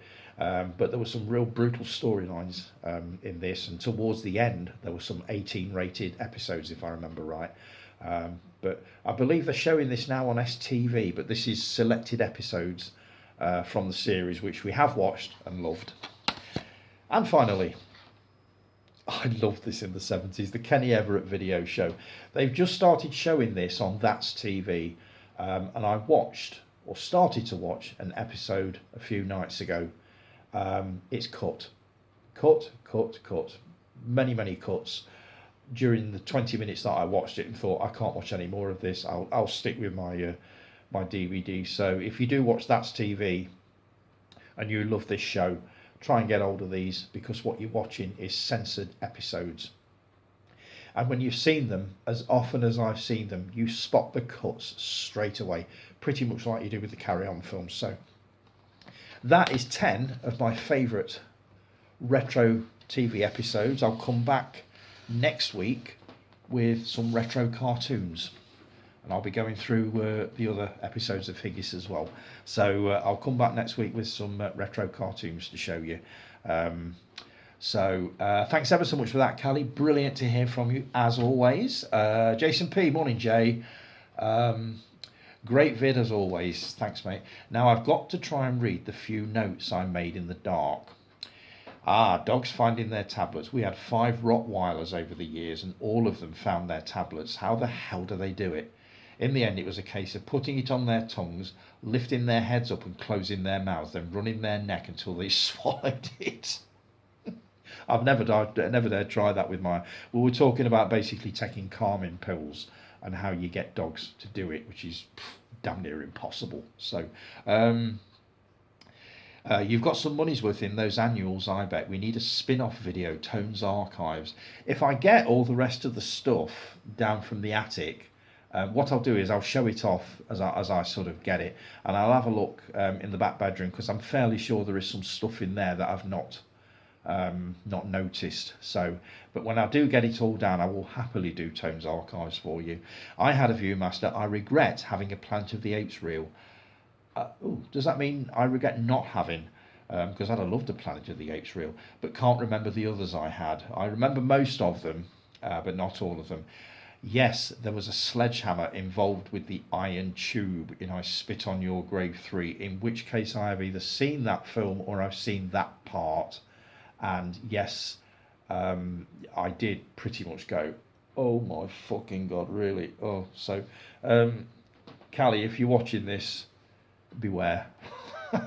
Believe me, 2 and 3, from what I've heard and the little bits I've seen, are equally as unpleasant as the first. So we shall see how you go with that. Talking of curveballs, Cry in the Dark, we were talking about. The Sam Neill, Meryl Streep movie. You ain't seen nothing yet. 2025 is going to be a blast. I can't wait. And you know what?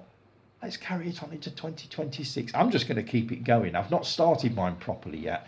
But I spotted one on iPlayer last night whilst looking for a movie to watch, and I thought that would be the perfect one to start it with. I was going to do it with my 51st dates, but I think I've pretty much taught that one to death over the last few weeks, so there's nothing much to say on that one. But this one, I spotted it and straight away thought that is the perfect beginning to my... I'm either going to call it Never Seen or I'm going to call it Tone's First Time Watches. Which do you think? How the fuck do you still possess school books? Mine went straight in the bin after each year. God. As far as I know, I've only got that one.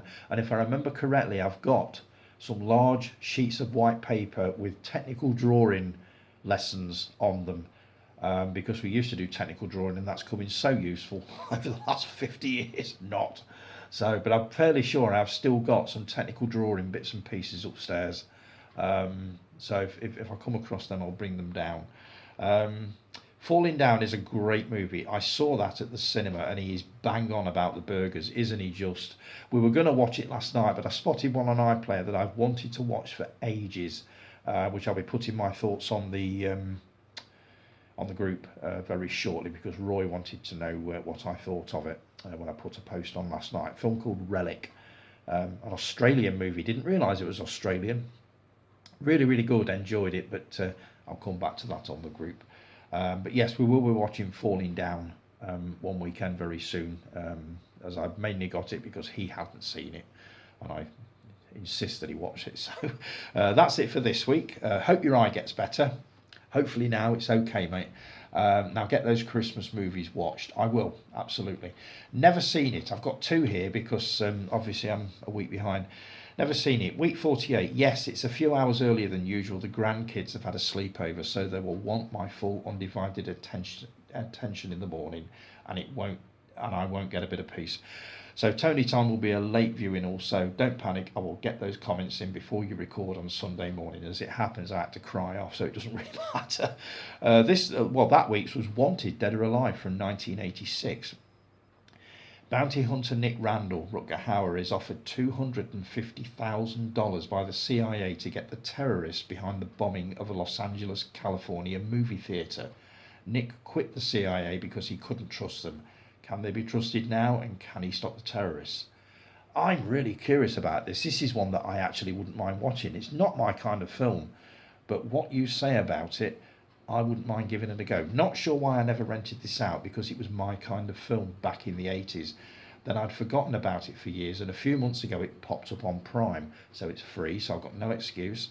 Finally got to watch it, and it was as if I'd been transported back to the 80s, which it would. It just felt like I'd rented it from the video shop. As for the film, yeah, I really enjoyed this one. So that has gone onto my watch list. I've added it to the Prime watch list. And you've never seen it for this week. Double bill have never seen this weekend, as I'm super busy next weekend. So week 50 will drop tomorrow, and of course it's a Christmas one. But today it's Lord of the Flies from 1990. Stranded on an island, a group of schoolboys degenerate into savagery. Not sure why I didn't watch this when it was released. Tony mentioned it a few months ago, and we have a new adaptation of it on the BBC next year, so I thought I'd give it a go. Yeah, it was okay. I think the film Mean Creek, released in the 90s, I think copied it. I could be wrong, because it's a bloody long time since I've seen that one. I've seen that version of Lord of the Flies, which was alright. It was okay as a remake. Personally, I prefer this one. I'm not sure whether you get on with this one. This is the original black and white version from 1963. This is the one that they showed us in school, to basically coincide with the reading of the book, which we were doing in English. I really enjoyed this version. I've seen it a couple of times. I'm guessing that this was not the equivalent of a PG certificate back in 1963. I get the feeling this would have been an X certificate movie, even though everybody in it was pretty much sort of anywhere between 10 and 15. So yeah, I preferred this original. I'm definitely looking forward to seeing what they've done with it as far as this remake goes, at this TV adaptation. Definitely, I mean, it's going to be brutal. It's bound to be, isn't it? It just remains to be seen how close it sticks to the original movie, and of course the book, which I've read, but I will be taking a look at that for sure. Mean Creek, I think I've heard of it. I might even have seen it, but it's one that I will definitely be checking out, so I'll have a look at that, see if I can find it after I've finished filming this. So let's see. Thanks ever so much for that, Jace. Much appreciated, mate. Always brilliant to hear from you. Thinking of doing a possible Room 101 segment. Remember I used to do Bin It or Keep It? Who remembers Room 101? Obviously it's from the book 1984, but it's also a television series where people put into Room 101 things that they absolutely detest or don't like. And I'm thinking of starting something like that for movies, maybe a TV show, a song, a band, something that people do. I can't remember how I came across it now. I watched an episode of it on one of the satellite channels a few weeks back and thought that'd be an interesting little segment to do. So if you've got any sort of stuff that you would throw into Room 101 never to be seen again, whether it be a film, a TV show, a music track, a band, something that people do, let me know. I'll start us off very quickly because I'm coming up to 21 minutes and I want to get a few bits in that I want to show you. Something that happened to me, as I say, a couple of weeks ago, and it happened again a couple of nights ago. Walking around the supermarket, came to the magazine section. Now, all I wanted was a copy of Empire. That's all I wanted. And there's this old geezer standing right in front of the magazine that I want to get. And I'm thinking as I'm walking up to it, yeah, right in front of where I want to get you all. So I stood there for a minute, hoping that he would notice me, and he didn't. So I moved a little bit further down to have a look at something else, and he basically just stood there leaning on his trolley. It was an old git, looking at, reading this magazine. And I thought, oh, do you know what? So I walked up, sidled up to him, and basically said, could I just grab that, mate? And he moved his trolley about 3 inches to the right, the wrong way. And I thought, oh, okay. So I tried to reach over him and he wouldn't move. So in the end, I just thought, fuck this. And as I walked off, I went, fuck it, forget it. And I heard him say to me, "What's the matter?" And I just shouted, "People, mate, fucking people," as usual, and marched off, stomped off in a strop. Do you know what? We've all done it. But if you're going to read magazines at the magazine rack, do it to the side or in a section where nobody's trying to get at things. Or preferably don't fucking do it at all. I've done it, but I don't. I will always keep an eye to each side so that if anybody comes near looking as if they want to get to where I am, I will move for them. This old bastard had no fucking intention of moving anywhere. Bloody old git. So reading magazines in supermarkets and not acknowledging people around you is my first entry into room 101. Have you got anything like that, or a TV show or a movie that you just don't like, that you'd love never to have to talk about or watch again? Let's see how it goes. Right, I've got some few bits to show you. Just bear with me, let me drag these over. A few bits I've bought, and this will be easing off in the new year. It has to. I need to restrain myself a bit more because this is getting a bit out of hand now. Obviously, I can't resist a Christmas CD that I've not got, so this is going in the car tomorrow. Nat and Dean at Christmas. This is Nat King Cole and Dean Martin, the King of Cool. Yes, really, really look forward to a listen of that one. And also the Doris Day Christmas album. Now, obviously, you're noticing that I like mostly the retro Christmas albums. I don't mind the Christmas hits from the 70s and the 80s. Anything more than that or further than that, I'm not interested in, and I'm not interested in Mariah fucking Carey in any way, shape, or form. It's not even the record. The record's actually not bad. It's her that I can't stand. That could have been another Room 101. She's just a diva, and I hate fucking divas. I absolutely loathe them. So, sorry, Doris, I'm talking about somebody else. One. Doris Day Christmas album. Let's come away from Mariah Carey. Right, some Blu-rays. I've got a 4K Ultra HD here of a movie that I absolutely love. I've got it on Blu-ray, but I haven't got it on 4K, and I've heard the transfer of this is absolutely amazing. It's one of Spielberg's first movies, made in 1971, starring the amazing Dennis Weaver, Duel. Anybody of a certain age will know this straight away. I'd love to see Mark do a never seen on this one, because this is an amazing movie. Whether it would have enough action in it, I don't know. Basically, it's a guy who's on his way to a sales conference, travelling across country, and he's menaced all the way through the desert by this guy in a huge truck, belching out smoke. It's just a brilliant movie, and the ending is superb. And I do need to find... Oh no, I can't. I'll give away the ending if I say that. I'll come back to that. Next one, I was going to show this off the other week, actually unboxing it. I don't know that I've got time to do it now. Just bear with me. Let me just take the cellophane off. I desperately want to bring this in at under 2 hours. There we go. So that's the cellophane off it. We've got the T card, J card, whatever you call it. When you open it up, there is the movie. There's another disc under there, I think, that's just about to drop out. So I presume you've got the Blu-ray and the 4K. And it's a beautiful looking steelbook. Just look at that. What a handsome thing. So that's that one. Gladiator 2 is doing absolutely brilliant business, and I want to watch it, but I need to go past this one first. I have seen it many, many years ago, probably when it first came out, but I do need to take another look at it before I take on Gladiator 2. So, yeah, that's another one. Next one. 88 Films were having a bit of a sale on Amazon, so I thought I'd treat myself to this one. It is one of the naffest horror movies ever. But I do remember watching this as a kid and being pretty terrified by it. Watching it now, the creatures on the Island of Terror look absolutely ludicrous. But at the time, it was as scary as hell. This is Peter Cushing and Edward Judd starring in that one. But I haven't seen this for quite a few years. And there's the back of it, and that's Island of Terror.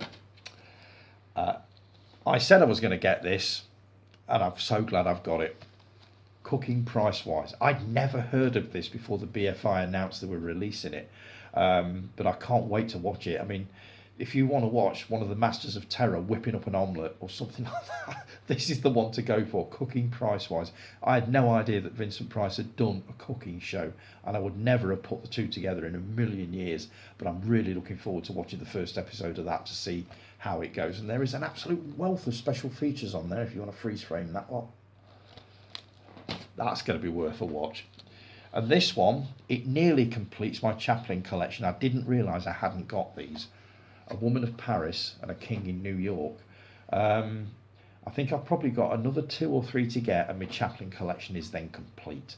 I then need to invest in the SNA Blu-ray and the what's the other studio? Can't remember. There's 2 Blu-ray sets anyway of the basically the studios that he worked for, but that's another one. And I've got some magazines here. The SFX Christmas Special, which is all sci-fi. Lego. Mate of mine is mad on Lego, and I wanted to treat him to a year's subscription for a Christmas present because he loves Lego. I never got it. I never ever understood it. I had Meccano, I think, when I was a kid, rather than Lego. But I got a copy of this magazine to have a read of it to see whether it was actually worth subscribing to. And it's a cracking magazine. I would imagine Lego fans get all hot under the collar when they see a copy of that one. So he's well thrilled with it because he texted me last night to say thanks. Latest issue of Film Stories. Latest issue of Intermission magazine. This is about as festive as you get. This looks amazing. Can't wait to read that. The Christmas issue of Best of British. And the Christmas issue of Doctor Who Weekly, whatever you call it. And Jason, you will love this. I bet you've already got these. I asked Rob to look out yesterday for the Holy Grail of Christmas viewing in W.H. Smith. I said, just get me any one, will do. And he came back with these, the Christmas radio and TV times. Now, I haven't even opened these yet, so I've no idea what is going to be on. But I'm fairly sure that I'm going to read it and think, oh God, is that it? But I've got them, so I shall let you know what the verdict is on those. That is all I've got for you, and we have hit 2 hours. So Mark is going to be, oh, well done. Take it from me, this will not be happening every week. I've had a lot to get through. I still want to get back to the hour-long format if I can, but it's not going to happen at the moment. So thanks ever so much for joining me, for enduring this 2-hour marathon. I'm not sure I could have done it, so hats off to you if you've watched this all the way through in one sitting. As I say, thanks ever so much for joining me. If you've enjoyed it, like, subscribe, share, and all that sort of thing. As per usual, thank you so much for the constant words of encouragement, and for basically keeping this thing going with your comments and your questions. Keep them coming, because it's you guys that basically create this. All I do is read off a screen and answer a few questions. It's you guys that keep this going. So this is basically your podcast, not mine. So thanks ever so much for joining me. Have a brilliant week, folks, and I will talk to you all roughly at the same time next week. Take care, everybody. Ta-da.